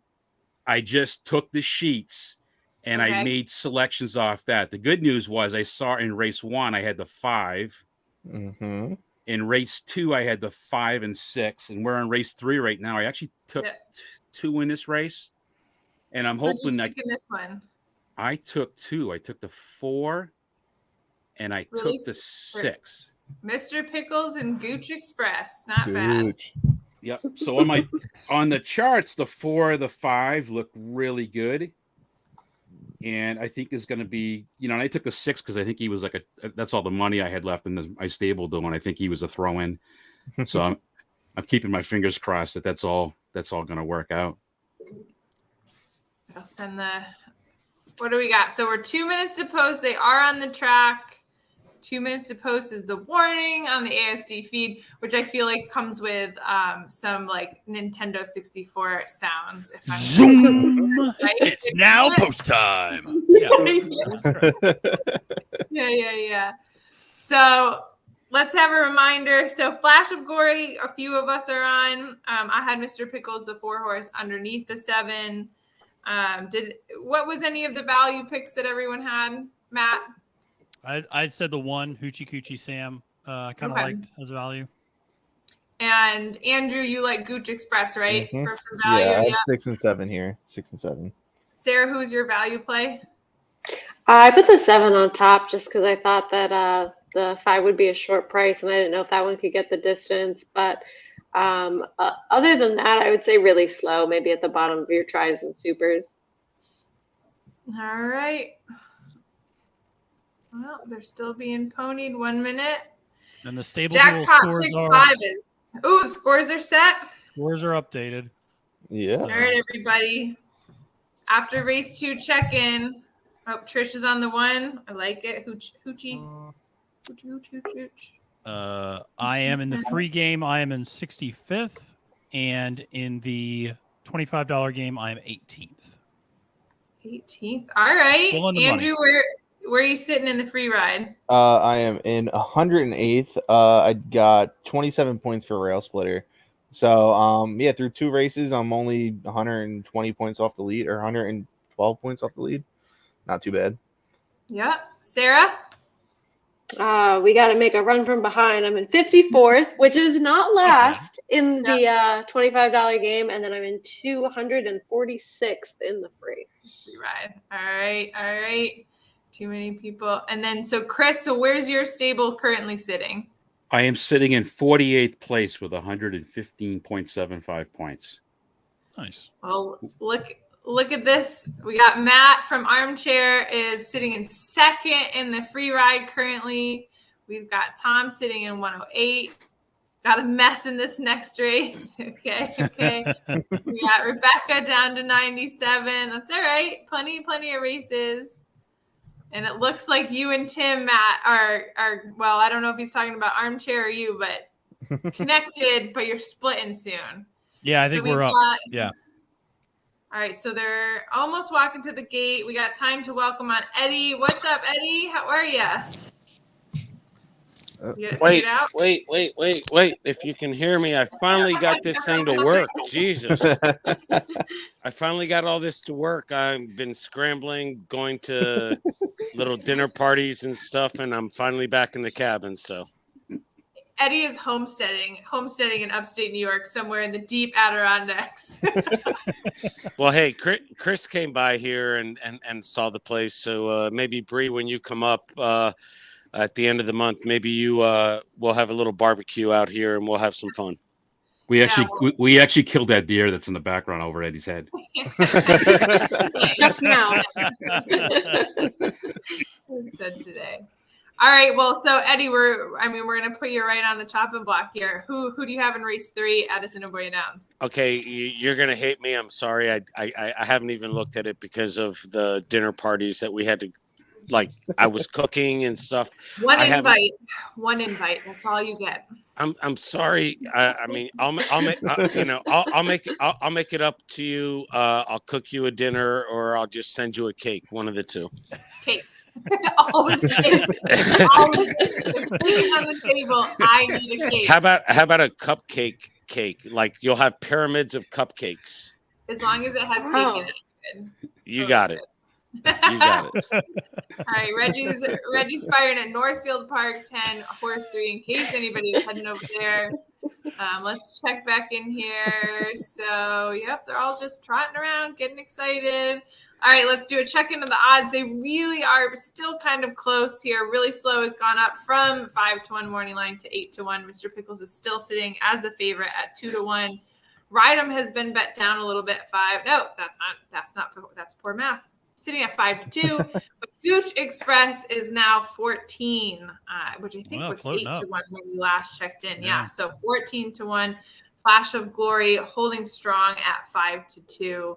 Trainer Michael Nault usually does very well at this track, so things to note. Any favorite jockeys here, guys? I know a lot of times we talk about jocks. Obviously. The main circuit, the Ortiz brothers, Javier's of the world, all, those are always talked about. Is there any favorite jocks that we like at Assiniboia? When you see them, you're like, all right, I'm comfortable picking that one. Andrew, you got a smile on your face. So I've spoken about this plenty of times on Twitter, but Jorge Carreno over there is like the Irad Ortiz. So, he's winning like 28%, 30% every year. That's the guy you want, especially if he's on a lone speed, which he is on. Well, not lone speed, but one of the speeds. So, like towards the end of the card. So I like that. Yeah, for sure. I think I posted an article today about that jock that someone else had written heading to the Manitoba Derby. So head over to StableDuel on Twitter. Check it out if you want to learn a little bit more about that jock. But also to note, in the player portal of the Assiniboia Downs, which we post plenty on StableDuel, it's also in the StableDuel emails, you can actually read bios of each one with their pictures. Just super easy to kind of learn about each one. And yeah, it's a good time. So, crap. They're off. All right, Bri, are you calling this one? Yeah. I know. Head on view. This is why people complain about the head on view, right? All right. So we've got the 5 currently out front, which is Rydom. 6 is on the outside, just a little bit behind. And I think that is the 2 on the inside. I'm sitting at 8-1. So decent pace, 23-3. The 6 is still pressing now on the 5, Rydom, but we've got a head in front. The 1 coming up behind, Coochie Sam, whatever we're doing here.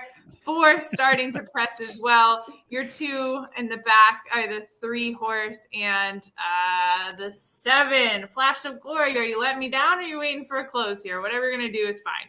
All right, we got the 2 now. His press to the front, sitting at 8-1 with the 6 on the outside. Where's the 5? In between.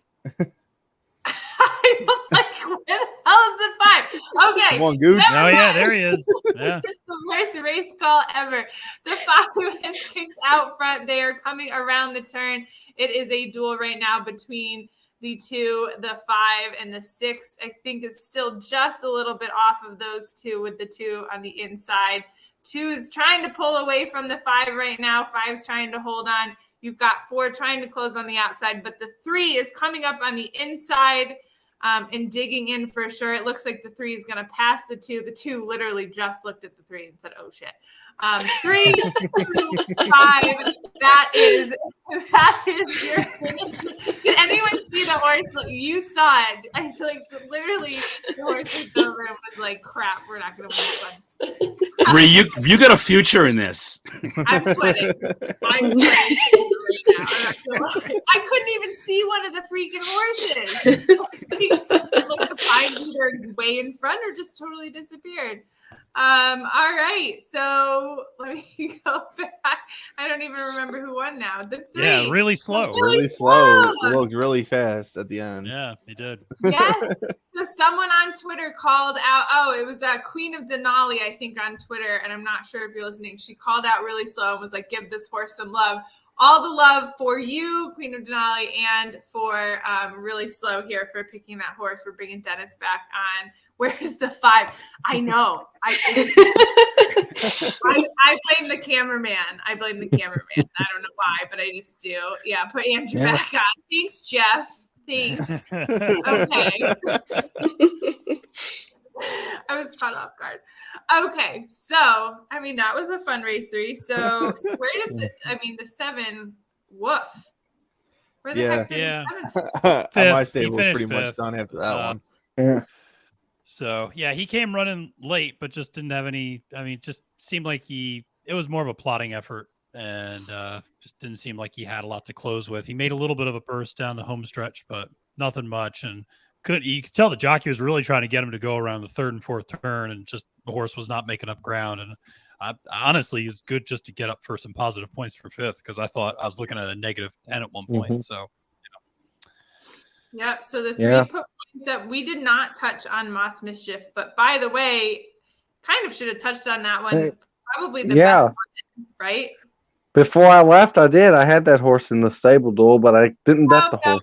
No. You don't get to pop back on here and say that you had the horse. That's not how what I'll say about the 2 is it's interesting. I was, my notes that I even wrote were, I think this horse might have lost a little off its fastball from last year, because last year the horse looked a lot better. This year you've had 3 races and just hasn't really shown anything. And I thought maybe this horse is just getting old, like 8 years old now. I thought maybe, best races are behind it, but that was a good effort until he said, "Oh shit," when he saw the 3, according to Bri. So, he did.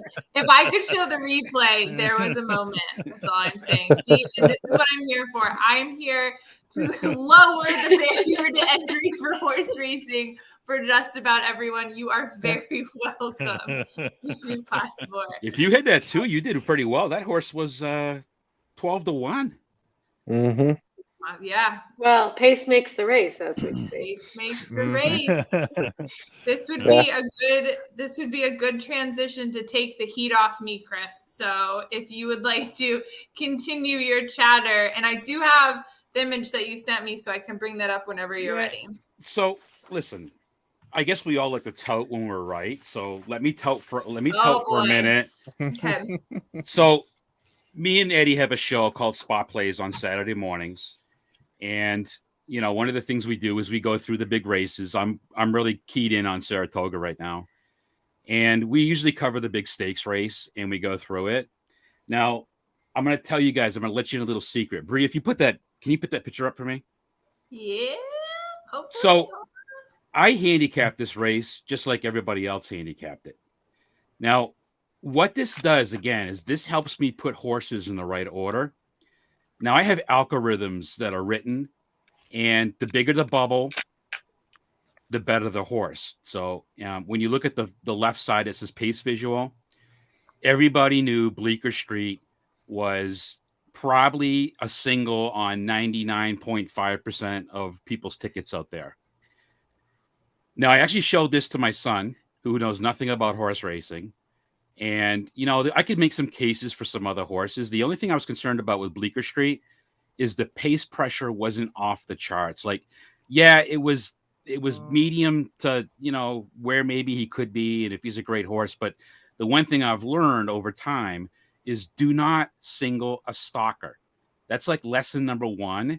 Do not single a stalker. Now, there's no way I'm tossing Bleecker Street in this race. But when I looked at all the information here, and the way I had this drawn up, and I'm going to be doing something different to the right-hand side with some of those charts and visuals, but this is what helps me, again, see things a little clearer. When I go top to bottom on that pace visual block that has the Spot Plays logo in it, if you go from the left-hand side, bottom to top, you'll see the best early speed in that race was your 2 E horses, your 6 and your 1.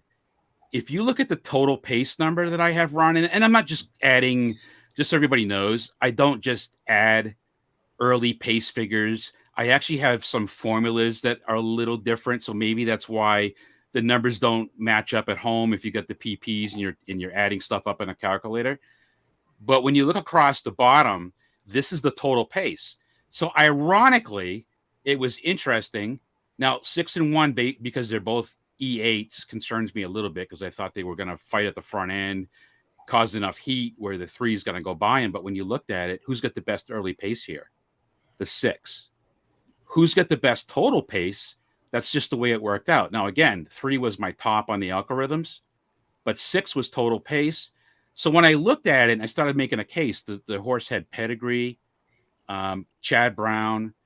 There were some different scenarios I think we mentioned about his workouts and everything. Well, then I started warming up to this one a lot. So that was my top pick. And I thought this was a great example to show people. Some of this stuff down here may be a little more complicated that's down below, but understand pace pressure that when it gets to 21, typically that's where it starts shifting to maybe mid-pack. But I study a lot of this stuff and I look at it, and I'm not going to say listen, yesterday was not the best day for me. I think the first 5 races I did well. The last 5 races, there was some wackiness going on, and it was kind of like that last race we just saw here.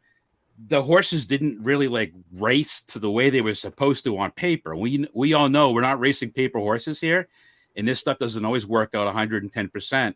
But what it does, again, I handicap the race. I typically will figure out who my contenders are. This information and this data, looking at the visuals, helps me select the right horses. So, Matt, I watch a lot of what Matt does. Bri, you can take the visual down, but I watch Matthew is probably, from what I've seen, he's definitely probably the top StableDuel player that I've seen out there. He's really good at what he does, and I know we've swapped some notes and stuff back and forth, but I'm really curious how I can take that data and how it's going to help me in the future to actually compete with Matthew, to figure out that, hey, I like this horse because it's a gap and it really stands out here. And then also figure out on some of these price horses, how do you figure what are the horses that have some of the best late pace, late kick, that maybe they won't necessarily win, but that's the game you got to play here at StableDuel, that I'm still learning some of the strategies. You've got to figure some of that stuff out. So again, as I build this and it gets bigger, that's what I want to be able to teach people. And I want to be able to share a key and show the visuals so other people can see some of that stuff on the inside too. And then we can beat Matthew and Sarah at some of these StableDuel contests. The whole goal is to beat Matthew and Sarah here. That's fine. The beauty is they pay the top 25 out, so I don't need to win. I'll gladly double up. That's okay. Great. And something to say about Matthew too is Matthew played a lot of games where he did not cash to figure out and get on a hot streak. And hot streaks, and I'm not rooting against you at all. I'm just being a devil's advocate. Hot streaks do end for players always. So I finished dead last at Laurel on Saturday. I want to say, it's funny. It's Laurel's 45 minutes from me. It's kind of like my home track, if you will. I suck at picking Laurel, so I'm just terrible at that track. So Laurel's every not time, easy. every time it's like, it's a $1 game. I'll do a lot of entries. I just right down the drain. So it's just terrible. So they're definitely, I always would joke, you get that high of winning a contest on a Saturday or Sunday. And especially over the winter, like Mahoning Valley on Monday would just smack you in the face and be like, oh, you think you know how to pick horses? Guess what? You don't know shit. And so Mahoning Valley would just kill me. So yeah, there's some tracks where, people are really good, and others, you find your track, you find your niche. I mean, I think for myself, somebody like Barry Spears, we found a good rhythm down in Gulfstream over the winter. I found a pretty good rhythm up here at Assiniboia recently, but there's definitely tracks where I have blind spots, and I'm just like, I don't feel very confident picking those spots. So what Chris was just showing sounds like a great tool. Yeah, I don't believe that you have any soft spots, Matthew. I think one of the times we're gonna get together and you're gonna show me some of your secrets here. Fair enough.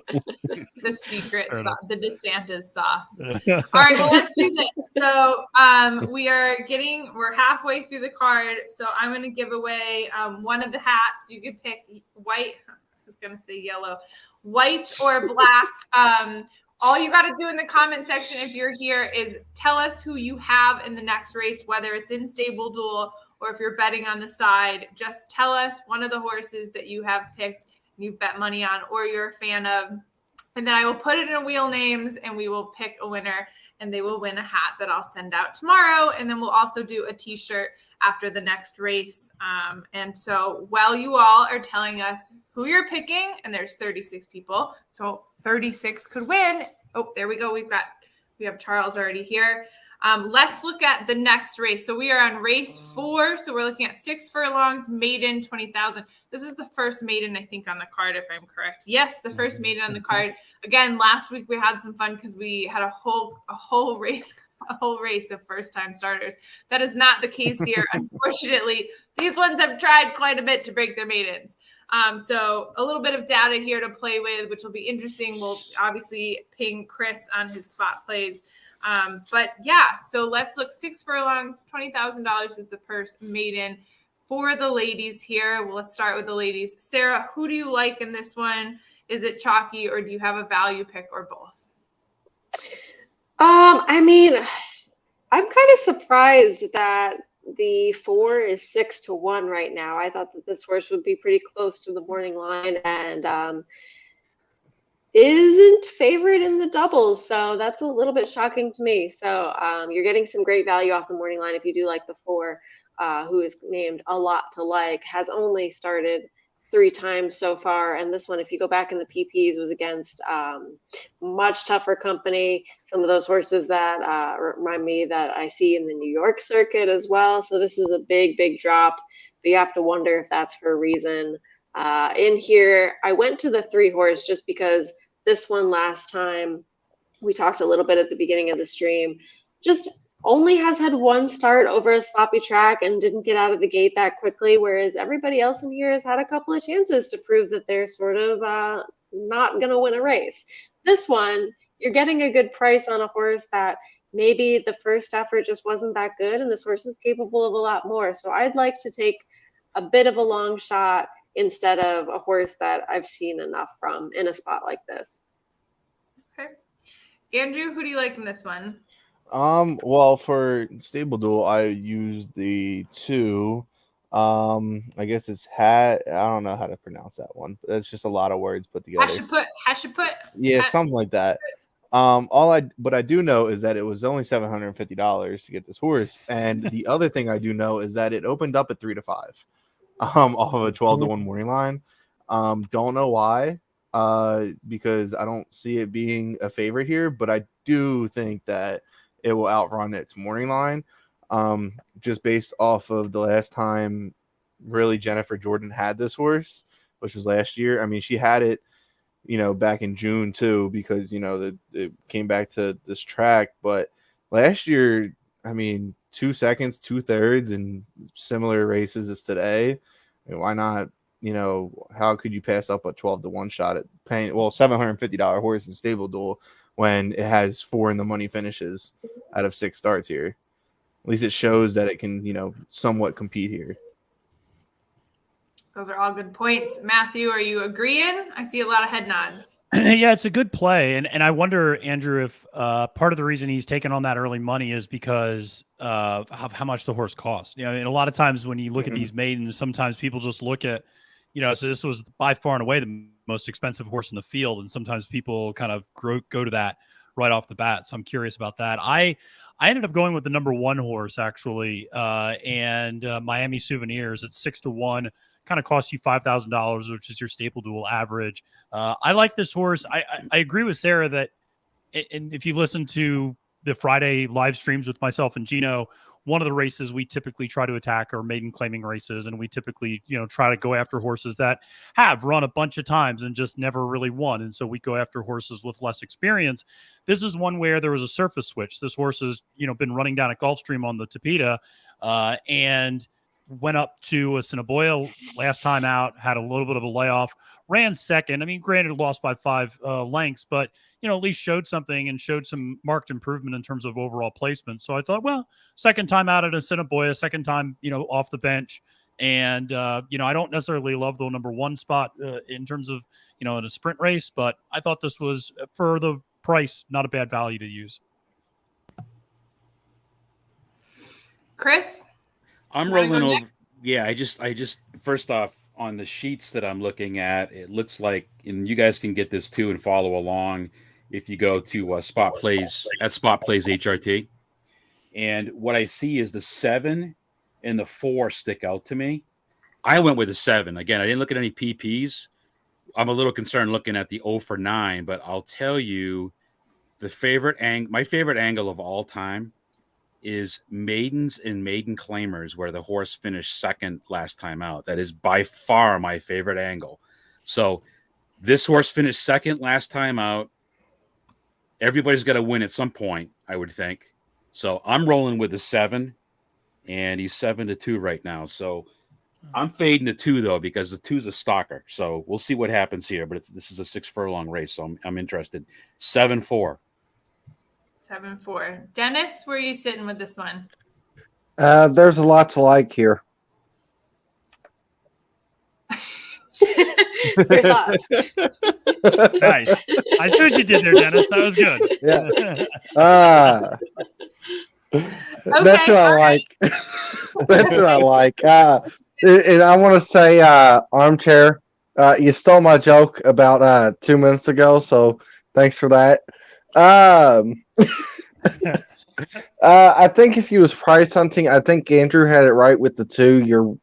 That's perfectly spot on with how the odds is right now. At least you can't. I mean, if you have this horse in StableDuel, you got to be feeling great.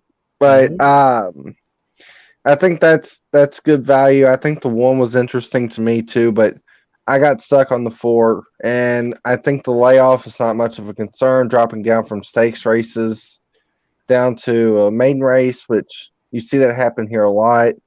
I don't really like that the fact that this horse has been on an extra long layoff, because they've been running now for at least, 2 months now. So I wish the 4 would have had 1 race before this one, but I think the 4 is the best horse. Yeah. I have the 4, 6, and the 7.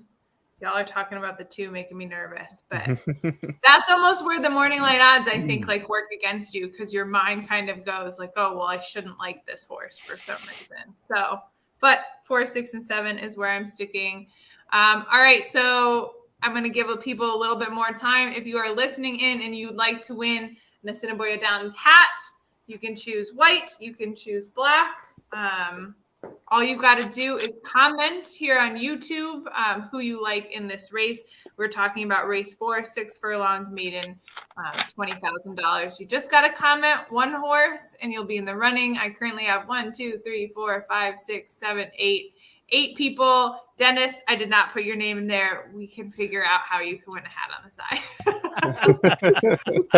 I mean, I was also wondering, because the black colorway on that hat is pretty good looking. So if you're lucky, I'll bring one to Parks. there we go. That's what I like to hear.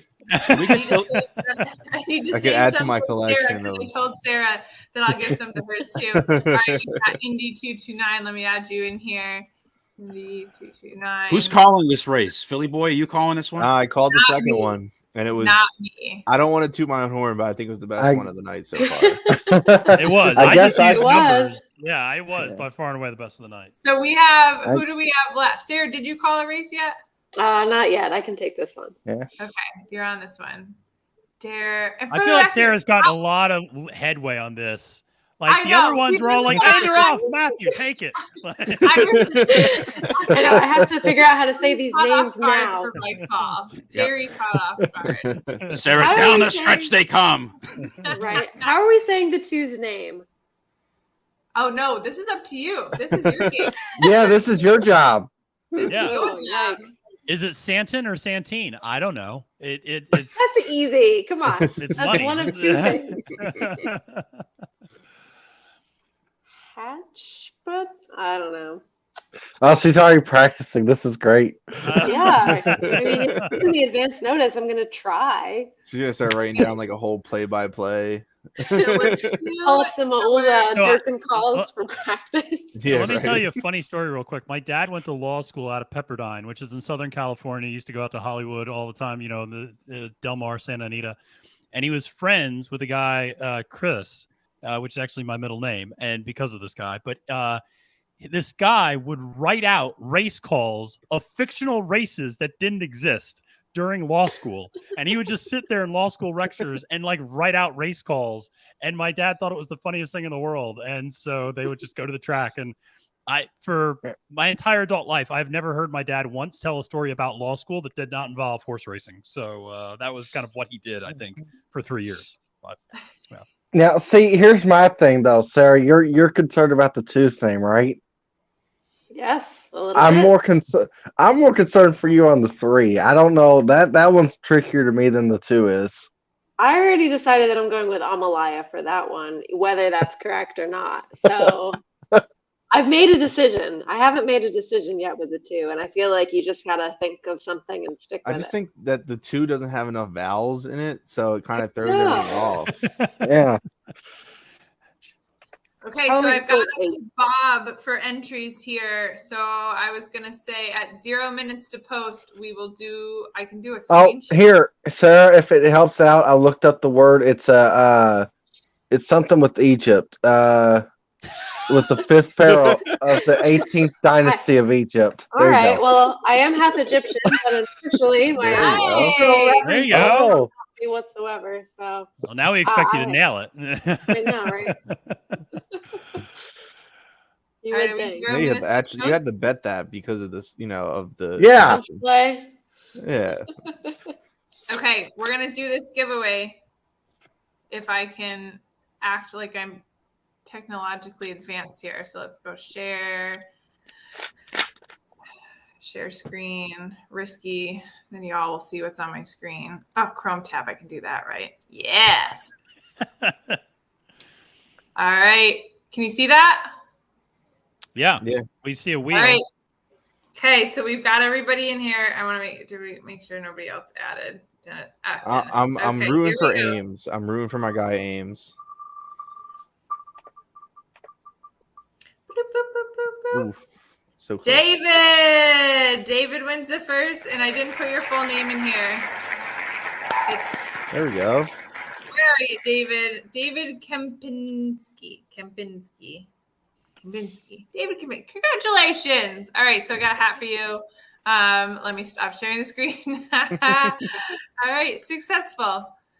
Let's move on. Sarah, are you warming up? You warming it up? Oh yeah, I'm ready. So here I thought they had to pick the horse. Like I thought they had to pick the winner to win the hat. I didn't realize like you just had to put in a horse to like. Number. But that's what we're here for, Even if of course you, Indy. Even if you lose, you win on these live streams.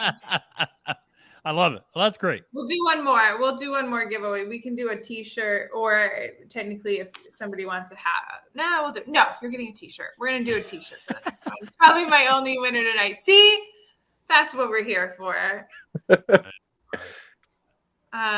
I'm trying to think how I can get your info without putting your address out. Yeah.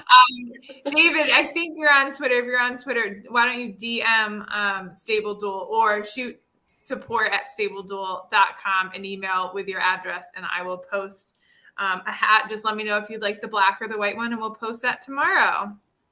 Got lots of congrats coming. Okay. This is the longest 0 minutes to post, but here we are. It's all right. We're there. No, it's not. I once did a load of laundry and walked my dog, and Pete Aiello was still talking about the horses. So, no, this is not by. This is no way. This is the longest 0 minutes. I didn't mean it that aggressively. I just jumped in.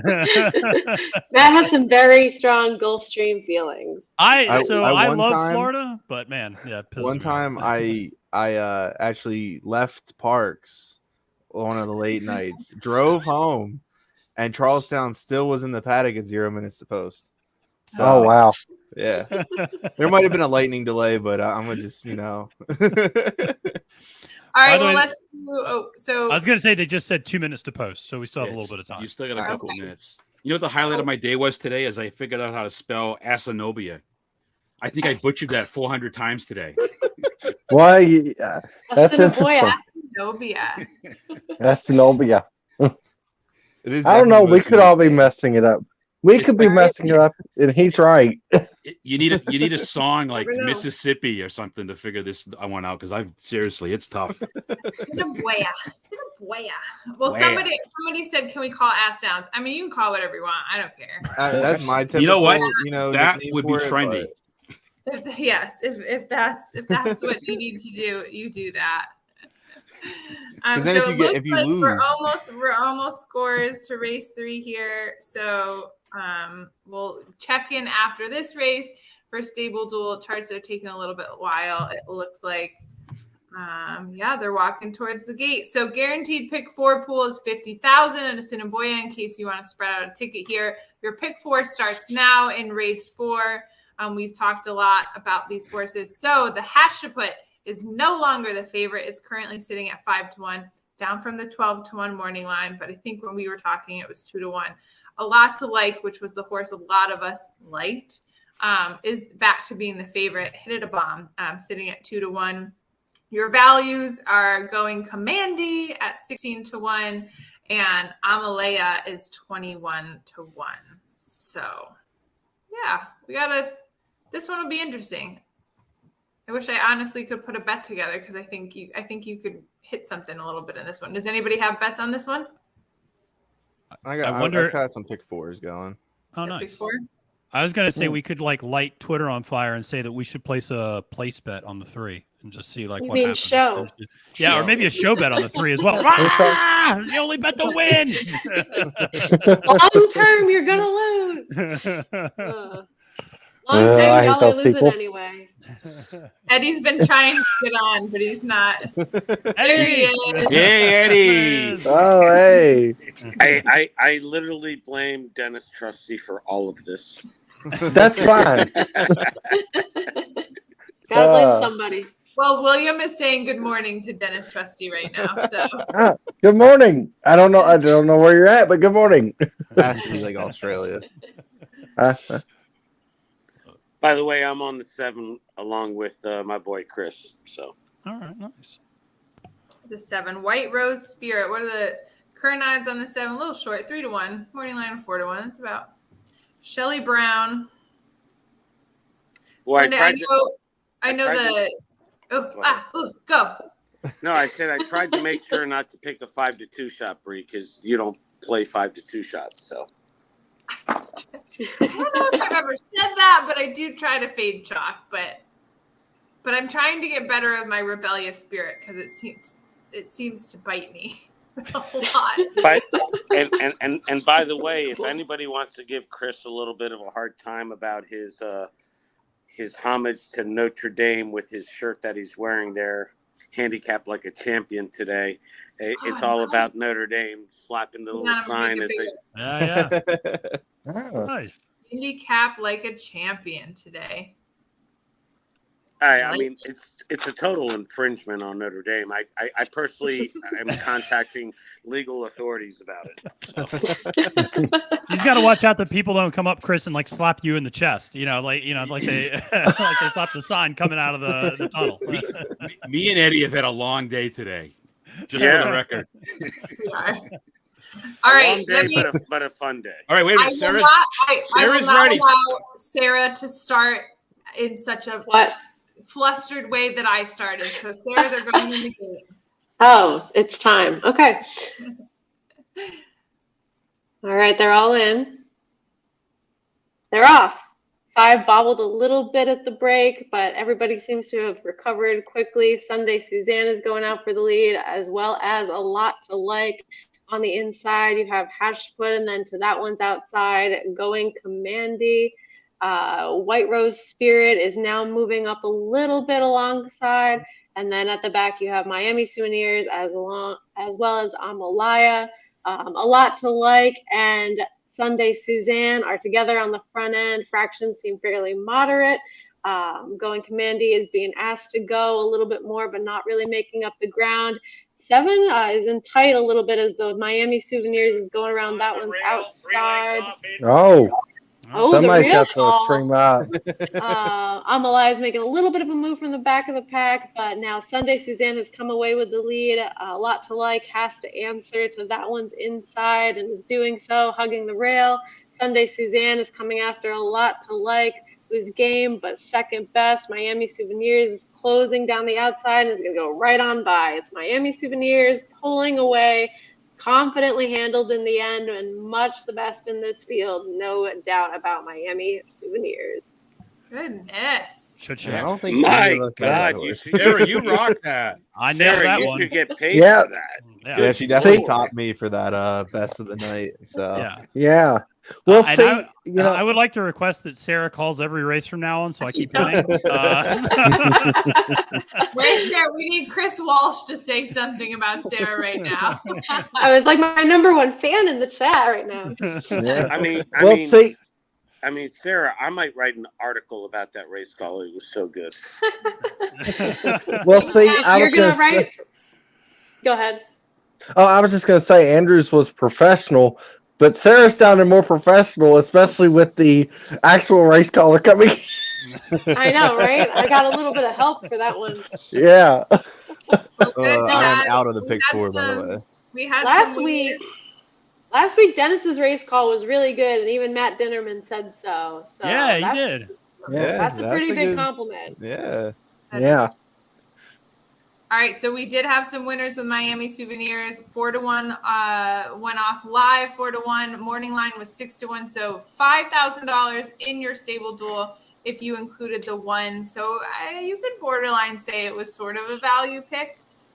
Those are $5,000 is a hard value pick in Assiniboia Downs terms. So if anybody had it, congratulations in stable duel, and congrats to we got Indy, we got Brett, we got Ames, we've got I think there's one other person somewhere in here that had that horse as well, and then Mr. Tanner is not having a good stable night. That's okay. That's okay. There's still a couple races you can close, and don't worry, there's always tomorrow or definitely next week for Monday night lights, and I'm excited for this, which is why I stuttered. Eddie, you got to call the next one. Yes. Yeah. No, Yes, because I'm totally delayed. Like Sarah's call, on the one going around, I was like, I don't have the live stream of the race, so no. I actually can't. imagine like Eddie's got like The the antennas.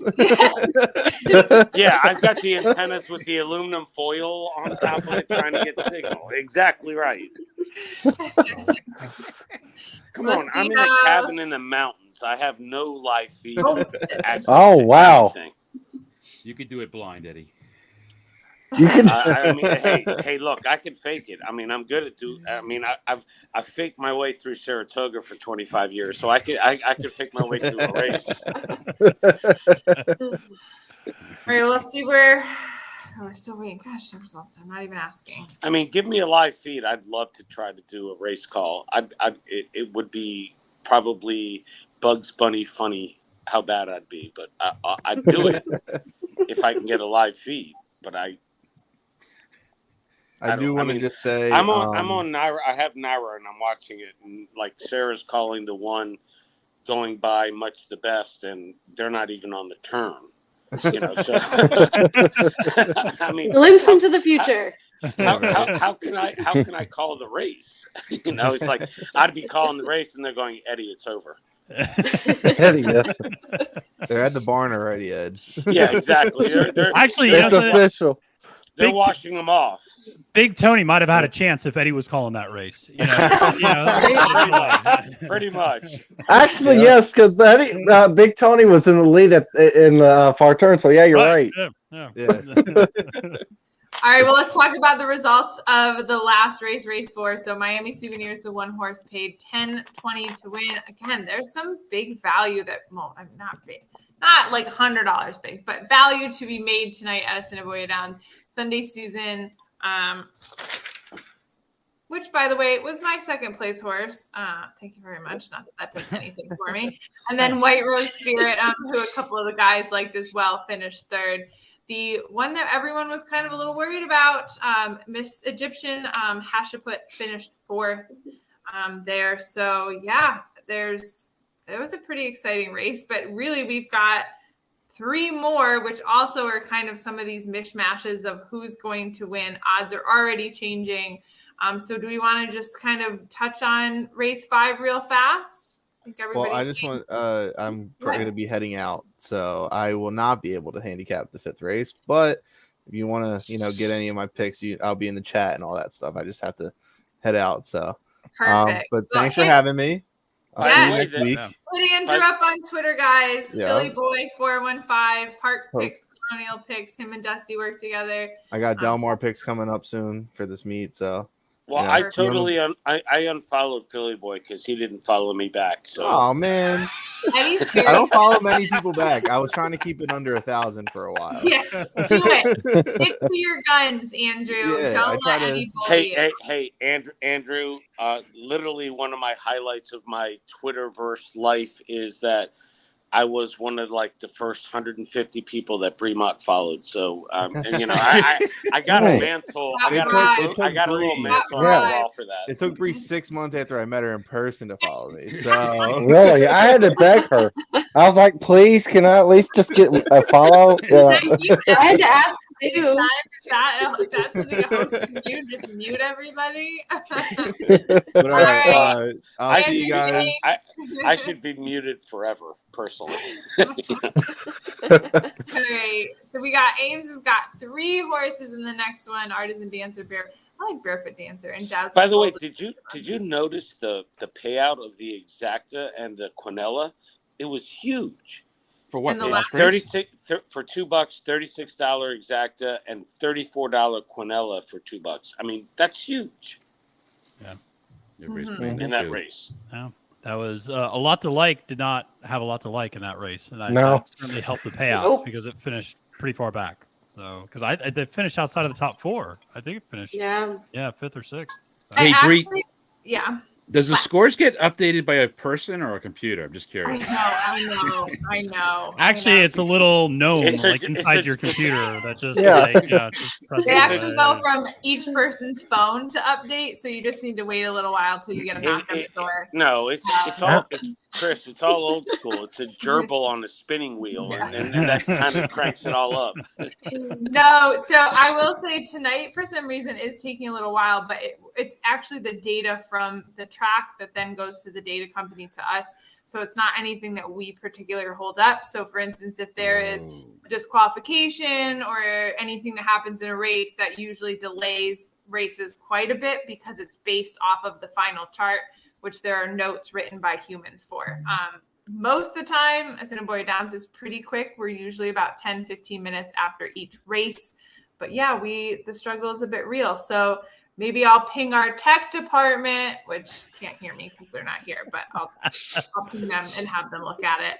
But yes, it does. It's usually average of 10 to 15 minutes after the race because the lengths have to be involved, which comes from a final chart. So bear with us. It is Canada.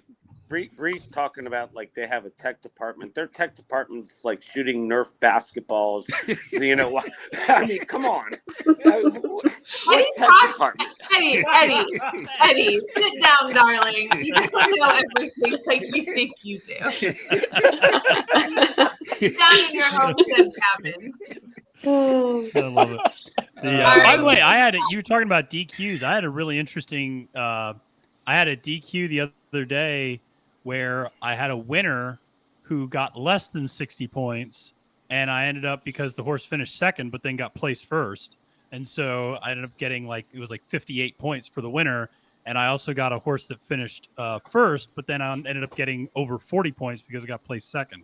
So I always find those to be really interesting, when your DQs are involved, because it just throws off the typical scoring just a little bit. But I don't know. Yeah. It's just a fun little thing. When you said about DQs earlier, it just made me think about that. Yeah, there's a lot. I'm not even going down that. Now that Eddie's here, Eddie's gonna start some shit. Oh, that's what I do. That's my forte. All right, Tom, you're not having a good, but you got a long shot. That's all right. You only see. Let me speak of another Eddie. Sarah, just make sure that you tell Ed DeRosa that you're 10 times the handicapper that he is. Just make sure. Man. Yeah, you know Eddie, you know how many people are like, you got to do something about Ed? And you know how many people to him are like, you got to do something about Sarah? I can't control this guy. All right, And well, he here, can't control me. So better yet, eat a piece of food in the and shape it like the state of New York and go, not I my can shape style. my food better than you. I make him buy my food. Well, I don't make the even shape. better. Plan. He Even buys better. lunch. That's Even what better. works for us at the HRN HQ. Love Ed to pieces. Man, all the tweets are out of control lately. No, Ed's gold. I don't know what's going on. Ed's gold. He and I butted heads because I love this horse who's turned out to be a great sire. Not this time, like 3 years ago, going into the Derby, and he got injured, and he liked another horse, and he wanted to bet, and we just butted heads. But Ed is gold. Ed's such a good dude, and he's so well liked by everybody in the industry. So I got nothing bad to say about him. I say my bad things to his face. So That's a good strategy to have in general, like in life. Yes. Yeah. Ed's great. Picked me up off of the Twitter streets, brought me to HRN HQ, and very thankful for that. And it's been going well so far. So always interesting to hear his approach to things because it's very, very different from mine. And I think that that's great to have different ways to get to the same answer or different ways to come up with answers that make no sense at all together. So we love it. Sarah, to your point, though, I think it's true in StableDuel as well. And one of the things that I've always been amazed by is listening to other players talk about how they build their stables. And everybody has a different strategy. Some people load in their heavy favorites first that they absolutely want to spend up $8,000-$9,000 for. Some people put in their long shots first. Some people just go race 1 through race 10. Other people like going to the big races first and then filling out the claimers later. It's interesting to hear everybody's approach, and there's not necessarily a right or wrong way to do it, but it's fascinating. It feels a lot like handicapping that everybody has a strategy. Yeah, Well, you know what? Go ahead. I was just Go going ahead, to say, one of the things that really fascinates me, and I think I saw this early on with StableDuel, is the strategy of picking multiple horses in one race. I don't think I've mastered that piece of it yet, but I know that's a big thing. And maybe Matthew, Sarah, you guys can help me along. I mean, because I've heard you pick small fields, maybe take 2 or 3 horses, because I've already blown it tonight. Like this 4 in the next race looks like it's a pretty, I don't know if it's a lock, but I ended up taking a 3 because I think I ran out of money. So just curious on the short fields, multiple horses angle. Yeah, I mean, Sarah, I told that to Bri earlier or the other day that when I look at StableDuel when I'm playing, I literally look through the entire card and I'm looking for 5-6 horse fields, and that's where I'm playing multiple horses before I go anywhere else. And that's where you can play a $500 or $1,000 horse, knowing that more than likely you're going to get a positive return on that horse. And if it wins, now you're getting a huge return on that horse. And then I'll go pick my top picks who I like, regardless of what it costs. It could be $9,000, it could be $5,000, whatever it might be. And then then you got to take your guesses. You always have 2-3 races where you got to guess at in value. Yeah, I would say, the short fields, definitely attacking those is, what I typically attack is when they go off turf, and those field sizes shrink considerably. Like when Horseshoe Indy goes from when they go off turf, it goes from 12 horses to 4. And that's when you just start going, okay, I'm going to use maybe all 4 of these horses. Maybe I'll use 3 of these 4 horses because I'm probably guaranteed to hit the exacta. Probably going to hit the trifecta and get 125 points out of this race. And it also just depends who scratches, right? And so there was one race at Horseshoe where I think the shortest odd horse from the morning line that was still in the race at the end was 10-1. So the most expensive horse in the field was $1,000. You're like, that's great. So there's definitely those that you try to attack. I think I always have a tougher time. And Sarah, I don't know if you play these, much on StableDuel. I always have a tougher time at Santa Anita Penn National that are really small fields but super tough odds to use because they don't have a lot of 10 or 12 to ones. And it's like you're looking at a really kind of mediocre to below average horse that's going to cost you $6,000, $8,000. Yeah, I agree with you completely on that approach. When you have a situation where it's a smaller field because of scratches and you have better prices, that's a spot where I want to use as many horses as I think can at least do some running and gain me a couple of points. But at Santa Anita, where everybody's 9 to 5, 8 to 5, 2 to 1, whatever, it's like, God, like I don't like any of you, and I'm going to waste all my money on this field. So I think it just depends on how little you can spend in those shorter fields. And then if there's a race where, let's say, I like 2 horses to hit the board in a 5-horse field and one of them is only like $500, of course I'm going to throw that one in. Yeah. I mean, for me too, I agree to that. What everybody basically said. I think what I do sometimes in this is I'll find the horse I like in the 5-horse field, and then I'll take the cheapest horse. Don't even care what it is. I don't know how many people do that on here, but you know. Yeah. No, I mean it's there was a race the other day where I think it was a 5-horse field, and there were like 4 horses that were, $6,000 plus, and then there was like a $500 horse, and it's like, well, I'll screw around with that $500 horse. See, the horse is guaranteed to finish 5th, and to Bri's point earlier, if the horse finishes within 10 lengths, you're at least getting some net positive points, and so it's not the end of the world. So yeah, you just got to pick and choose. And yeah, I typically, if I also double up, a lot of times I'll go with a heavy favorite and a long shot. Like that's what I do at Assiniboia a lot of times. Like here, I'll spend 9,000, but then my second horse that I'm using is going to be 1,000, and because I want to try to keep at that StableDuel average of $5,000 a horse. I always try to keep that in mind. That's definitely a good way to think about it. Well, let's dive into race 5 then, shall we? So, are we race 5? No. Yes. Wait. Yes, race 5. We're looking at claiming $10,000, 6 furlongs here. We've got 7 horses on the card, and people are already talking about the heavy favorite Artisan Dancer, the 4. Can the 4 be beat? I saw 2 kind of things that the 2 people think that the 2 are a sleeper here. What do we got? Eddie, did you look at this one by chance? I did, and if I were to try to beat the 4, who I believe is a standout in this race, I'd go with the 1, Mitt's Magic. This horse won last time out, 3rd race off a layoff back in July 1st. I like the way he won pretty easy out of post 10 at Assiniboia. So if there's a horse to beat the 4, I'm going on the 1, and he's 10 to 1. He was 25 to 1 morning line, so I like the value there. Okay, Dennis, who do you got on this one? For betting purposes, the 4 is tough. For StableDuel purposes, the 4 is tough. I think too, if you're playing the exacta or something like that, or try the 6. I also took that horse in the StableDuel, just hoping to get second.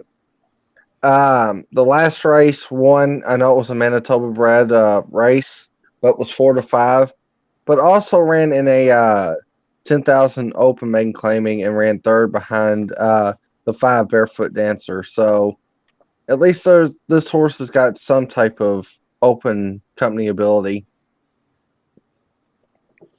Matt, who do you like in this one? Yeah, it's hard to get past the 4, who just by far and away has the best early speed. And so I think this is going to be over as long as that horse gets out of the gate successfully. But I like the 5 as well. So I doubled up in this race. So I went 4-5. Barefoot Dancer, kind of the same reason, that Eddie likes Witt's Magic. Barefoot Dancer won last time out, posted a decent speed figure, sat second. And then kind of, overtook the horse eventually to win, beat another horse that's in this field as well, the 6. So I don't know. I just thought, that as a horse might show a little bit of something. I thought the 5 was interesting enough to use along with the 4 in this race. I forgot to mention something with the 4. I'm sorry. But Does it concern anybody the horse is in for $10,000 claiming condition tonight?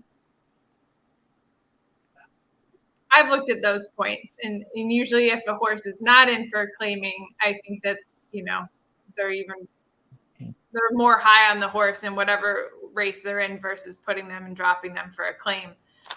Does it have to do with conditions, though? Is there a reason this horse has to be in for a claim? Does anybody know? It's just open claiming. Yeah. Yeah. It's just regular claiming race. Yeah. I'd be more concerned that the fours all wrapped up on all four legs. If you're looking to beat it, but on paper, the fours a standout. Mm-hmm. Chris, what do you got?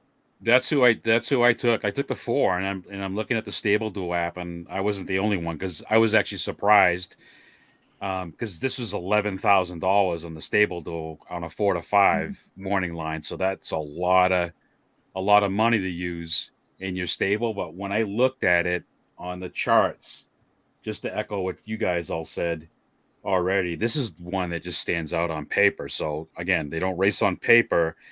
I guess I get a little concerned. Why is the horse going from? But you know what? I don't get concerned about. Had a maiden claimer. It was a claimer before. Ran in an optional. Ran third in the allowance race that it ran. Just ran third. But this horse has been, 5 start? This is what I see in the thing. But the last 5 starts, a third, a second, a first, and a second. So he's definitely going to be there in the end, regardless. We got a lot of love on the 2 in the chat. A lot of love on the 2. Who you got, Bri? So I have the 4 and 5, and then HD's Hope was one of my StableDuel value picks. Just the fact the horse, not a ton of info there, that confidence you can get behind. The only thing that I got behind on the value, 15-1, super cheap in StableDuel, was just that one, it finally broke its maiden by 9 1/4 lengths.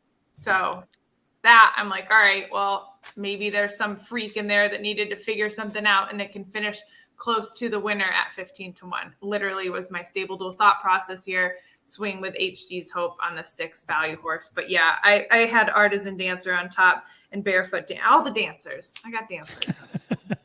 Well, unless Sarah's on my side, I'm on an island with this one horse. So Sarah, what do you got?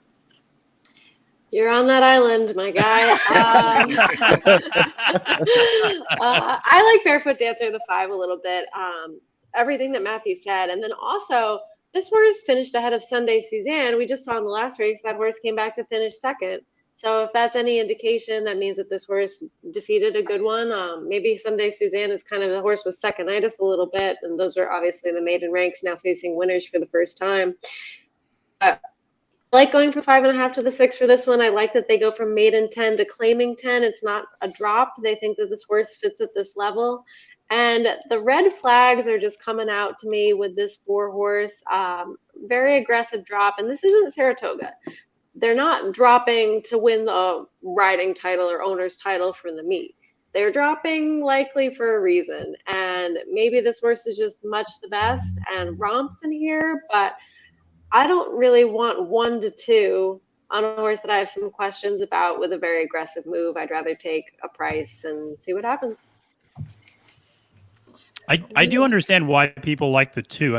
That's also a class drop situation. That horse has been running allowances and now is dropping down to a claim, I think, for the first time ever. So I do understand why some people are interested in the 2 there. I think a perfectly fine horse, has been consistent, relatively speaking. Has turned in some pretty solid performances, but I just wasn't for me. So, Bri, who's calling this race, seeing as though that I'm in the boondocks and I'm like 10 seconds delayed? I can't do it. So who's calling it? I like that disclaimer, Eddie, but you're going to be put on blast one of these days. You can put me on blast. Listen, I'll go down to Panera Bread and be live and be able to, and be able to be accessible. So That would be All right. hysterical. Eddie live from Panera, just like just like people trying to eat a bread With the bowl bread behind bowl. him. Yeah, exactly. No Red Bull. Hold on, I got a 5-hour energy in my pocket. Oh I'm no, 5-hour bread energy. as Bread in the bowl. carbs. Yeah. Chris, do you want to take a stab at calling this one? I don't know. I'm like half asleep right now, but Come on, the spot play. one thing I will tell you that somebody put this in the chat. I'm interested in the 6, even though I'm a little concerned that 6 furlongs, but the 6. I don't know who said it, but the late pace on the 6, the late kick. That was me. I don't know what was the dollar amount for that one on StableDuel. So it was 15 to 1. So I want to say it was 7. Here, let me see. I got it. Hold on. I'm just curious. $500. 500. Yeah. $500, yeah. Because I'm probably an idiot for taking $11,000 just because this horse looked good, but that just Well, covers everything Hey, else. Chris, be a great announcer today. Live up to the shirt and call the race. Come on. That was also to It point out can't the be 6. worse than me. Yeah. The 6. That was his first time on Lasix too. Was that win? So Ooh. now second Ooh. time Lasix. I missed that Yeah. angle. They're going in the gate for whoever's going to call. Come on, Chris, call Am it. I calling this one? I don't Yeah, even see all the let's names go. of the horses. I don't even know. I'll just use Doesn't numbers matter. like I Just did. call It's numbers. fine. Just call You numbers. can use numbers. Just call numbers. All right, I gotta put my serious face on now. By the way, Chris is going to kill me on this phone call tomorrow about this. Oh, So. God. Yeah. Hey, listen, I've always wanted to be an announcer deep down. So everybody else wants to be a handicapper, and they're off. Everybody got a pretty clean start out of the gate. Mazzy G takes the lead. Dazzling Gold runs right alongside it, up along the rail. May Bella, the three of them go across the track. Following Artisan Dancer, right behind them. Wits Magic, Mazzy G, and HD's Hope trail the pack. The opening quarter, 23-2. Leading the way up front is Maybella. On the move, Artisan Dancer. With Dazzling Gold sitting back third. As they head down into the stretch, it's Maybella. To the outside is Artisan Dancer. Along the rail, Dazzling Gold. Maybella down the stretch, pulling away, winning this one. Wow. Fairly easy. Nice. Up for second, Artisan Dancer, and it looked like third was Bri's Barefoot Dancer. Well, I'm not gonna lie. I put money on Maybella when people were talking about Maybella. So this Nice. is Oh, the first Assiniboia won this one. nice. Where I'm surprised they're not touting themselves right now. Where are you, Armchair? Yeah. We had a couple other ones. Congrats to anybody that picked the 2 there. Maybella ran great. 6-1 is what the live odds were. 4-1 was the morning line. Elton Dickey was the trainer. Nelson Leroy. Or, no, I said that the other way. Dickey Elton. That's Artisan interesting. Dancer. Yeah, Did- because Maybella kind of finished pretty far behind Artisan Dancer last time out, so turn the tables. And for all the ones that thinking something's wrong with Artisan, I don't know if something's wrong. I mean, just didn't hold on the way that this one took off for sure. Where did the 6 end up finishing? Does anyone know? I didn't see. A little further back. So actually, so I'm seeing that it says unofficial photo. They post all of their photo finishes in the player portal. This thing is really cool in case you guys care to check it out.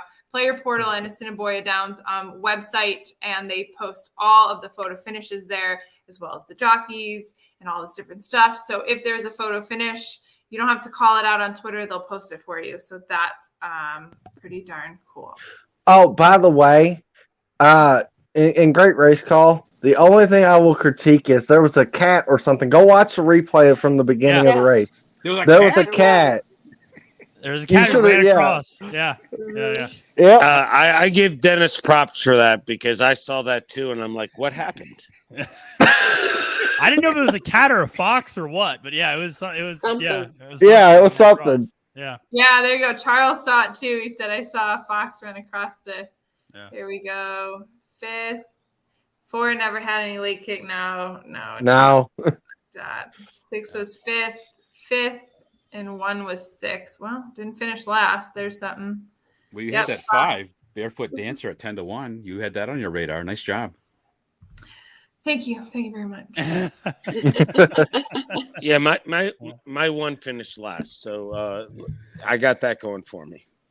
Well, he was on the island, and it turned out he was Gilligan on that island. Yeah, it was Gilligan's Island, and I had the professor and Marianne along with me in the boat. So, somebody said I my try was 2nd, 3rd, and 4th. So thanks to this live stream, the 2 horse sat on top because of this live stream. So this is why we're all here. We're all here for one another, but it makes a difference for sure. Yeah. So what do we got? We've got 2 more race guys. Usually we stay on maybe for a little bit longer, but that's about it. How's everybody's stamina? It's a lot more than last week, I feel like. Well, Right, Sarah? Like last week, we're like, okay. I mean, it's always past my bedtime once we get into these later races at ASD, but I feel like there's some good energy in the group. People are staying up to watch. Yeah, and I'm not even doing it with Mountain Dew. I'm doing it so just impressed. on a natural so high proud of horse racing. The gambling high. Twitter friends, yeah. Well, Bri, you know how me and Razor do it. We do for about 4 hours, so I'm just getting ready to go. I mean, I kind of feel like, Dennis, you woke up like 2 hours ago, personally. I'm sure you're ready to go. Somebody said morning. They know your schedule. They're like, "Morning, Dennis. How are you? Well, what's the cereal of the day?" I mean, I definitely hurt the age value of this group because I'm like the old guy who, when I sign off, I'm literally going to fall asleep in like 5 minutes. So. Actually, why don't you fall asleep in the chair here right now? Well, I mean, please, that'd be great. Listen, my wife and daughter and my sister-in-law are going to show up here. And last night I was asleep on the couch on the futon here in the cabin. So they probably will find me the same way and just look at me, wake me up and go, "What's wrong with you?" Type thing. So. Well, so I actually get to go and learn how to clock tomorrow morning with Bruno at Keeneland. Them breaking out of the gate. Ooh. So I have an early morning, which is fine. I get up early anyways. But very excited. I get to sit at Keeneland and learn how to clock horses out of the gate. Bruno, you got your stopwatch? You got your stopwatch ready? He's got my stopwatch. He said he has a starter pack. I'm bringing pad and paper. He's got binoculars and the stopwatch for me. So I'm ready to go. Well, you know how I'm going to put it all up on social media. So, that'll be fun. That is awesome. Yeah. I've never done it before. I have no idea. The queen of horsey Twitter, Bri Mott, and I say that in a very complimentary way, by the way. Thank you. Thank you. If it's Game of Thrones, someone is going to come murder me and steal my throne at any point. So I've never seen one episode of that show, by the way. No, I was one of those that kind of just started like 3/4 of the way in and didn't watch the whole thing. I'm a Yellowstone guy. I can't wait for Yellowstone. Oh, my dad loves that show. Yeah. Oh, it's the greatest show ever. I've been told to watch that several times, so I probably will. I'm telling you, love or hate Kevin Costner, he is tremendous on that show. But I forget what's the blonde girl's name. I forget her name in real life. She steals the show. It's so good. It's Beth? Ridiculous. Beth, yes. Yeah. Beth is like my spirit animal. Yeah. Beth probably not saying good things about me, but totally my spirit animal. Beth has more, pardon me for saying it this way, she has more balls than most men.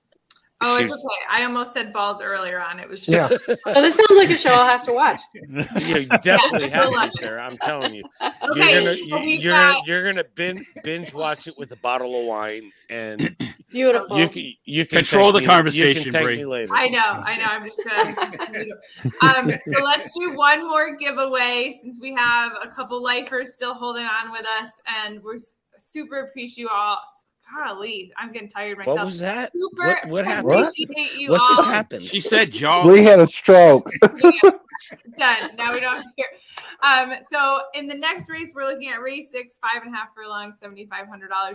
Guys, same way, just post your pick here. I'm going to make the wheel of names and we're going to give away one of these t-shirts to anyone who is still here. So post your pick for race 6 in the comments. If you're betting in StableDuel, that's fine. If you're betting on the side, that's fine. If you didn't bet, but you're following along and you just like to play, that's fine too. Just post that you like. I just seen what. Oh, you Go might ahead. have talked yourself into a corner here, Bri. Think about this. Comments are posted after the YouTube video goes up. If somebody posts in the comments a number, I'm just saying. Why are you the way that you are? That's what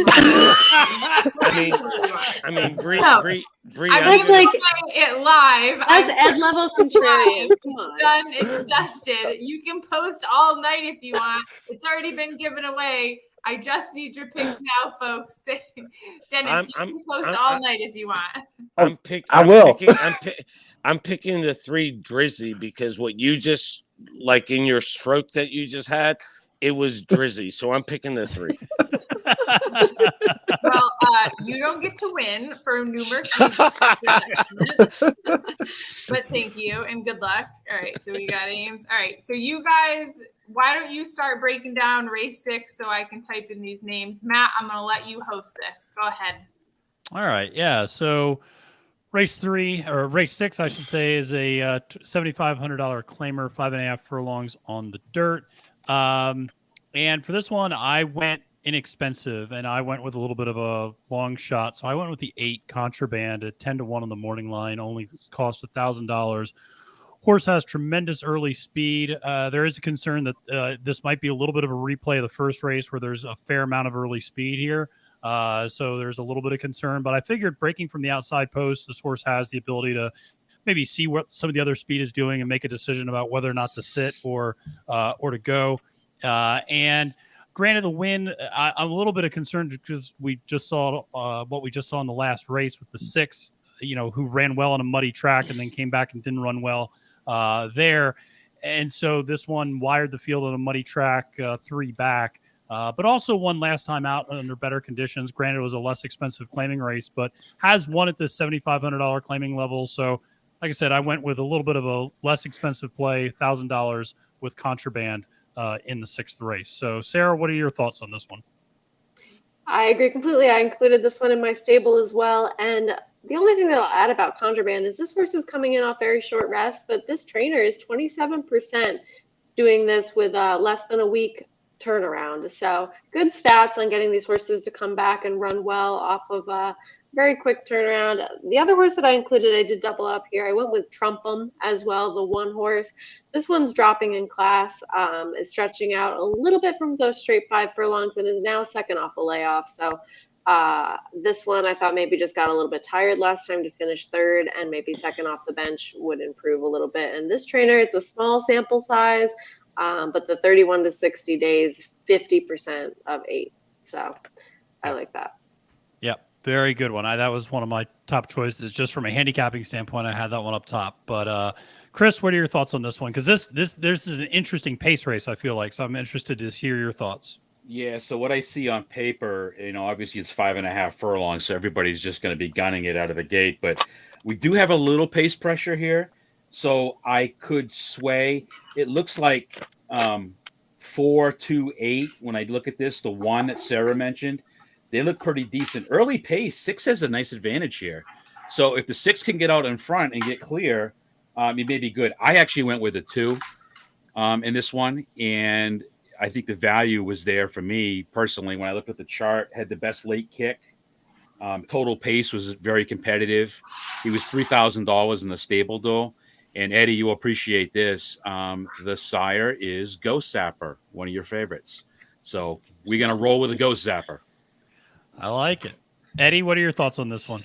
Well, I mean, Chris just totally took my thunder because The two, it's just I'm a deputy minister lineage guy. I mean, I'm a big sire breeding side type of guy, and I follow a few of them.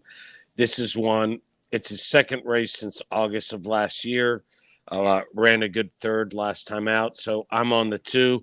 But I'm also taking a little flyer on the 5 horse, Simple Man, if that's the proper way of pronouncing it.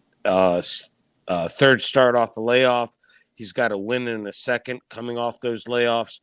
I give him a big shot as well. So I'm 1-5 and I actually I'm boxing it in my plays on Naira bets. Nice. Very nice. I like both those angles. Dennis, take us home. What are your thoughts on this one? Well, last week about this time, I was calling contraband confiscated into the winner's circle. That was in my call last week. So you have to call this race. Yes, I think, and I'm the last one since Eddie's so far behind since he's old man. I mean, sorry. Listen, just make sure you roll a fatty as you call this one, and I'm good. Oh God. Let's go Cheech and Chong on this race. Come on. Oh God. Are you going with contraband again on this one, Dennis?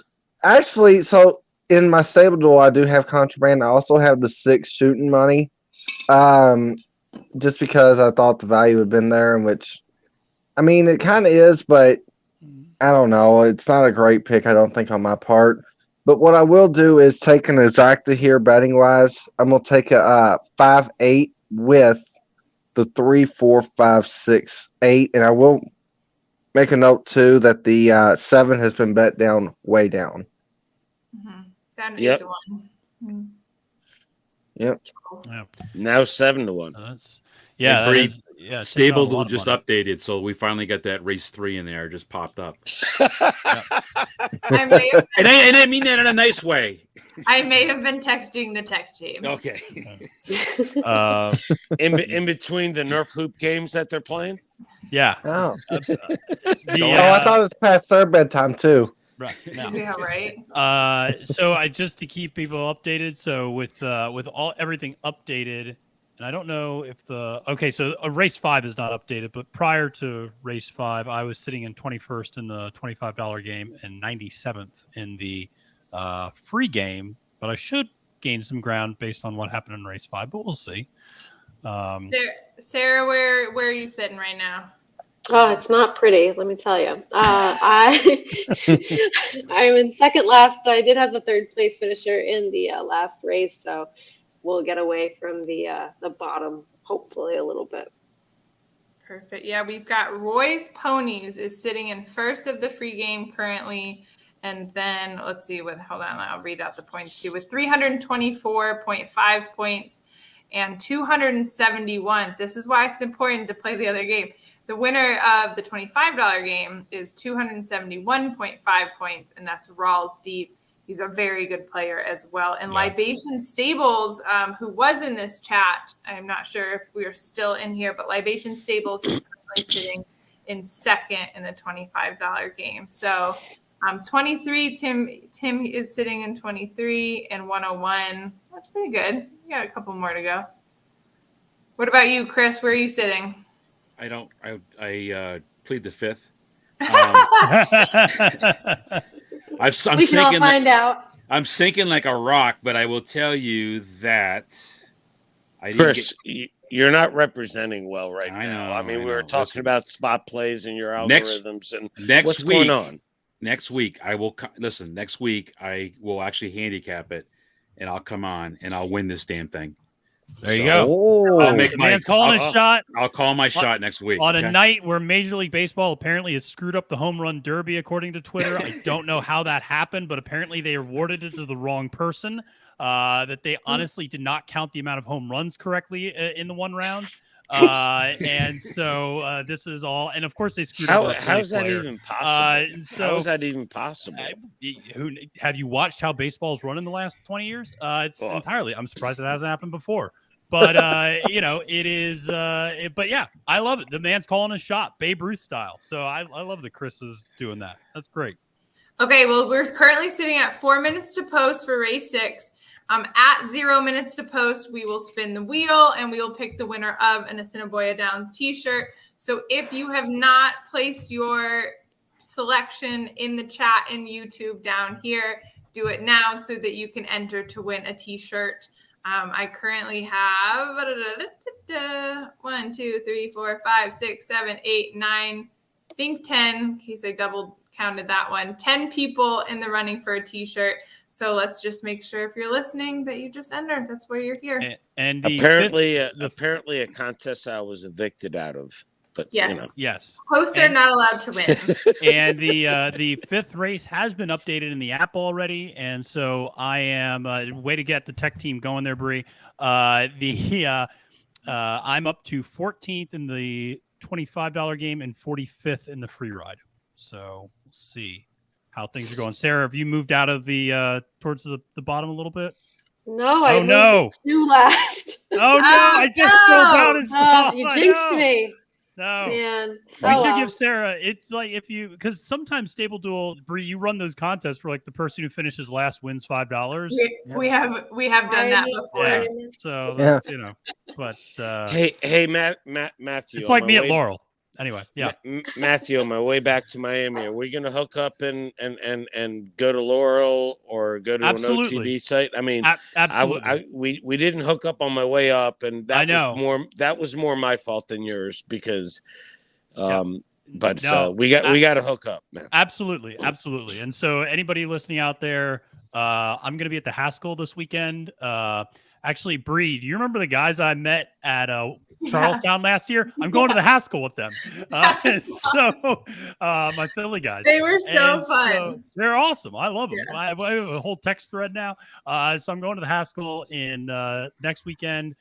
So if anybody sees me dressed up somewhat like this, feel free to come up, say hi. I'll buy you a drink. And then also Sarah and I are going to be joining forces and really bringing a lot of star power to the Whitney weekend up at Saratoga. And we will have our Whitney weekend meetup. In case you don't want to meet a Real Housewives of New York cast member, you can just meet us. And all you have to do is buy us drinks. And so we'll be up at the Whitney. So that should be fun. Matthew, you know that Joel Rosario is going to the Haskell to ride White Barrio as well as Gufo. So I didn't know that. All right. Yes, he is. He got the ride on White Barrio. I guess I'm breaking news right now, maybe. I love it. But I got the info on that this morning, and nice. It'll be interesting because he's riding for Safi Joseph, who everybody's got an opinion on everybody. I love Safi Joseph. I think he's a great guy and he's a great trainer, and I hope he breaks through and gets to the next level. So, yeah, a Safi horse won out of Prairie Meadows this past he did weekend in one of the stakes races. Yeah. My thing with Safi was just he can win one before I bet him, and he did. With Flamingo Hawk. So I am, and with the outside post too, the outside most post, I think in fields of 10 or more on the turf at Saratoga for turf routes went over last year. So I was like, they can win one before I bet it. And then they did. So everything's happening. I told Chris a good story about Safi.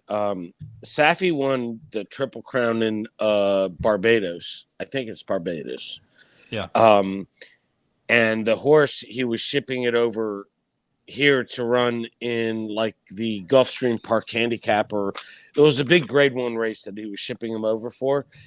And in a training run in Barbados, the horse ended up literally slamming head first into the backside of another horse that was breaking down and like broke his head or something happened and never ran again. And it was a shame because it was, the horse won the Triple Crown in Barbados, so obviously it was a good horse. And wow. we need to screen some of your stories before they he's dropping bombs. In that we're going to switch gears because we are 0 minutes to post currently. So I am going to do a share screen. We are going to pick the winner. I think I have everybody that has entered. So let me do this. Be careful of sharing the screen. I know. I'm trying to share screen, Chrome tab. One of my coworkers shared a screen and it was showing realty in another state, and I was like, "Oh, so I guess you're going to be leaving soon." All right, can we see that? Yeah, we can. Yes. Okay, so this is the last giveaway for tonight. We're going to give away one of these T-shirts. If you win, email support@StableDuel.com with, I guess, which T-shirt you want and your address. Here we go. Oh, right. PetSmart's the winner. And the winner is. Oh, we got Tom. Tom is the winner. Congratulations, Tom. Hit us up on StableDuel Twitter in the DMs if you want, or just email support@StableDuel and let me know if you would like a white one, a blue one, or a black one. They're all the same size, and I will stop sharing the screen so I can actually show white, blue, and black. Or there we go. All right, support@StableDuel.com already in here. Congratulations. Okay, who is calling? Matt, we're going to have you close the night out just for us. There is one more race, but this is the last race that we're going to do. We'll have Matt call this one. 2 minutes to post is what it's saying for race 6, so we do have a little bit of time. All right, yeah. So now I got to go see if there's any issues with any of these. Spire, Drizzy, Fair Challenge, Simple Man. No, this is easy compared to Sarah's. There's no Egyptian names or anything like that, and or pharaohs, or which makes sense because the sire was Cairo Prince in that. There you go. For the 2 that day, so that made some sense. Well, for one, I'm just glad that you're getting your redemption arc here, Matt. You say that now. Wait until you see what happens, because it might not actually. The high water mark might have been earlier. Things could deteriorate. So I don't know, but we'll see. What's funny is when I was a teenager, I was a professional wrestling ring announcer, and because my dad owned a small independent professional wrestling organization. And what a fun fact. From the ages of 13 to 18, I was the ring announcer, and I did it for the WWF one time too, which was really cool. So when I was so I'm very good at announcing things. I could announce the horses as they walk into the starting gate, but calling the horses, I don't do that. So we'll see. But I'm glad to do it here. It's funny you say that, Matt, because when I think about it, 90% of the people that are into horse racing are also into wrestling. So I had no idea. It's a huge Venn diagram, but yeah, you're right. I'll wave my hand up for that. Yeah. Yeah. Because Andrew, who was on earlier, he's a huge pro wrestling fan as well. So, yeah. Well, Matthew, I used to go to the Greensboro Coliseum when it was Ric Flair, Dusty Rhodes, and all the old guys. The old NWA. Great stuff. All those guys. And I have a love. Starcade 85, The Gathering, is still one of the greatest pay-per-view events I've ever Starcade seen. 85 is one of the greatest things ever. No question. Yeah. Hey, Eddie, will you give me a Ric Flair woo if you win this race? Well, if the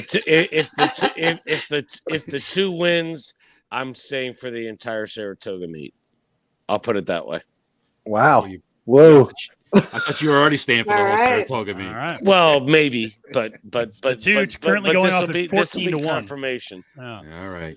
So yeah, we got so Trumpum is at 3 to 1, Spire is at 14 to 1, the 3 Drizzy is at 8 to 1. Your current favorite is the 4 Fair Challenge at 2 to 1. Simple Man, the 5 is at 7 to 2. Shooting Money is at 6. The number 6 horse is at 21 to 1. Then you have the 7 horse Strider's Ring at 12 to 1, and then finally Contraband, the number 8 horse, is currently at 6 to 1. Just remember, if the 8 wins, you have to say confiscated to the winner's circle. Confiscated to the winner's circle. That's the call. Because I did that last week. I know. We'll do it. We'll do it again. We just had some. Matthew, you need to be paid to be an announcer. That's how good you are. Listen, pay me to do anything. That's fine with me. But we just had some sweet Nintendo graphics on the TVG app, so I know it's now post time. There you go. At Assiniboia. So we're getting there. But they're starting to load the horses into the starting gate, but still little little while to get your wagers in if you want to bet anything pari-mutually. And so the odds really are not shifting too much at this point. Contraband went down to 5-1. Spire went up to 15-1, but Fair Challenge still your favorite at 2-1 for this race. Marvin Buffalo, one of my favorite trainer names, is the trainer of this horse. So That's a fantastic name, Marvin. really is. Buffalo. No, he should be on Yellowstone. That should be a character's name on Yes, that show. absolutely. I Yes. agree with you. Yeah. All right. So they're loading in. It looks like we're still waiting on 2, the 7 and the 8 to get loaded in. I'm queuing in on my 10-second tape delay, so give me a second. All right. Very good. I've got 2 here, 2 and the 8. Make them come in. Dead heat. All right. It's the only way I'm going to the top of this mountain. Yeah. There we go. Looks like there's one left to load. I'll take Contraband. 2-5 and buy Bri cupcakes for life. For life. And For life, if it comes 2-5. 2-5. All right. Spire and Simple Man. So we'll see. All right. They're loading in.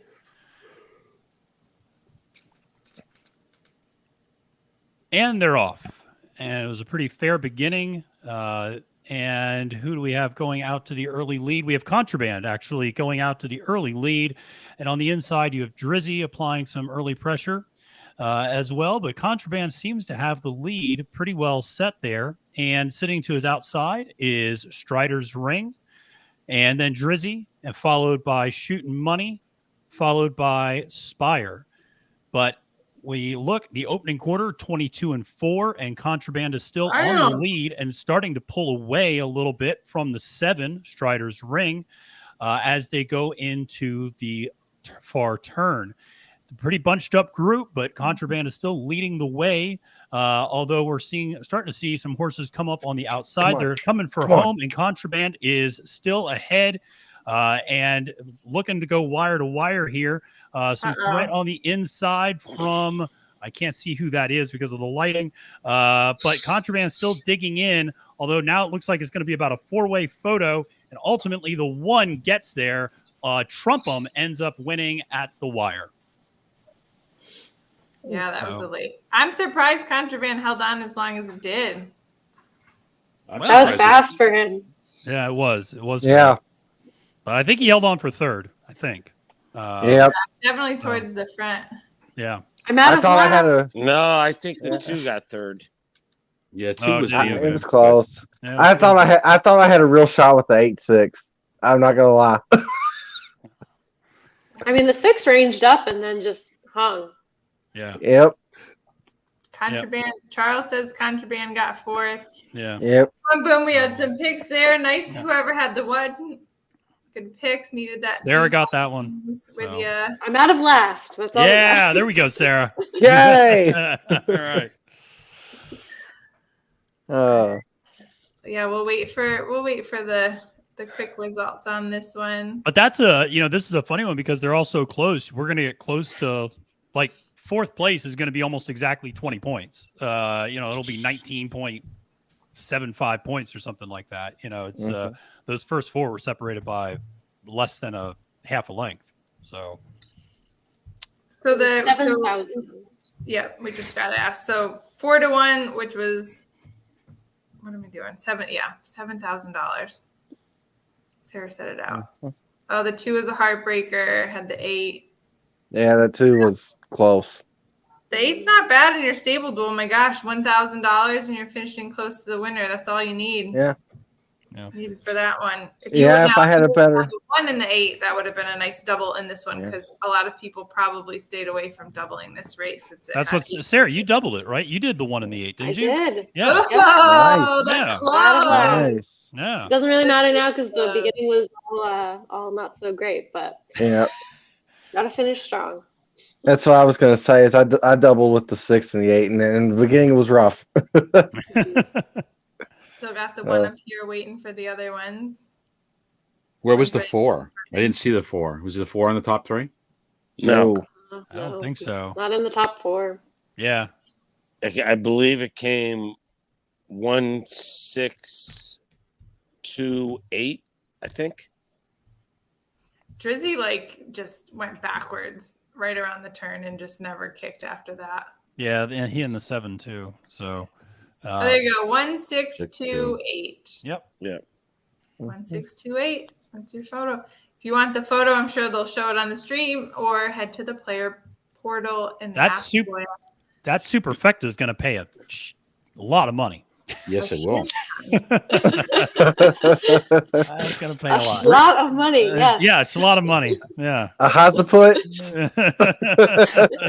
Bri, based on my connection, I'll get the super payout like tomorrow morning at some point in time.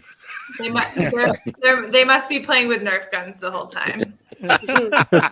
Well played, Bri. Known for my wit here and there. There you go. A lot of money. Lot of money. Money. I love it. A lot of money. All right, guys. I think we're gonna wrap it up. I am kind of looking for these superfecta and here we go. There's the payouts. Your exacta was $80. Your try was 140. Wow.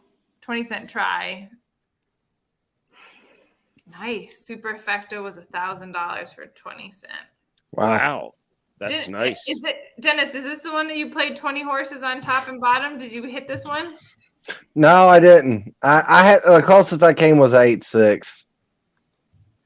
Well, next time. Which, next time. yeah. Well, there is one more race, guys. If you want to tune in, we're going to leave your television screens or video screens or whatever you're watching on.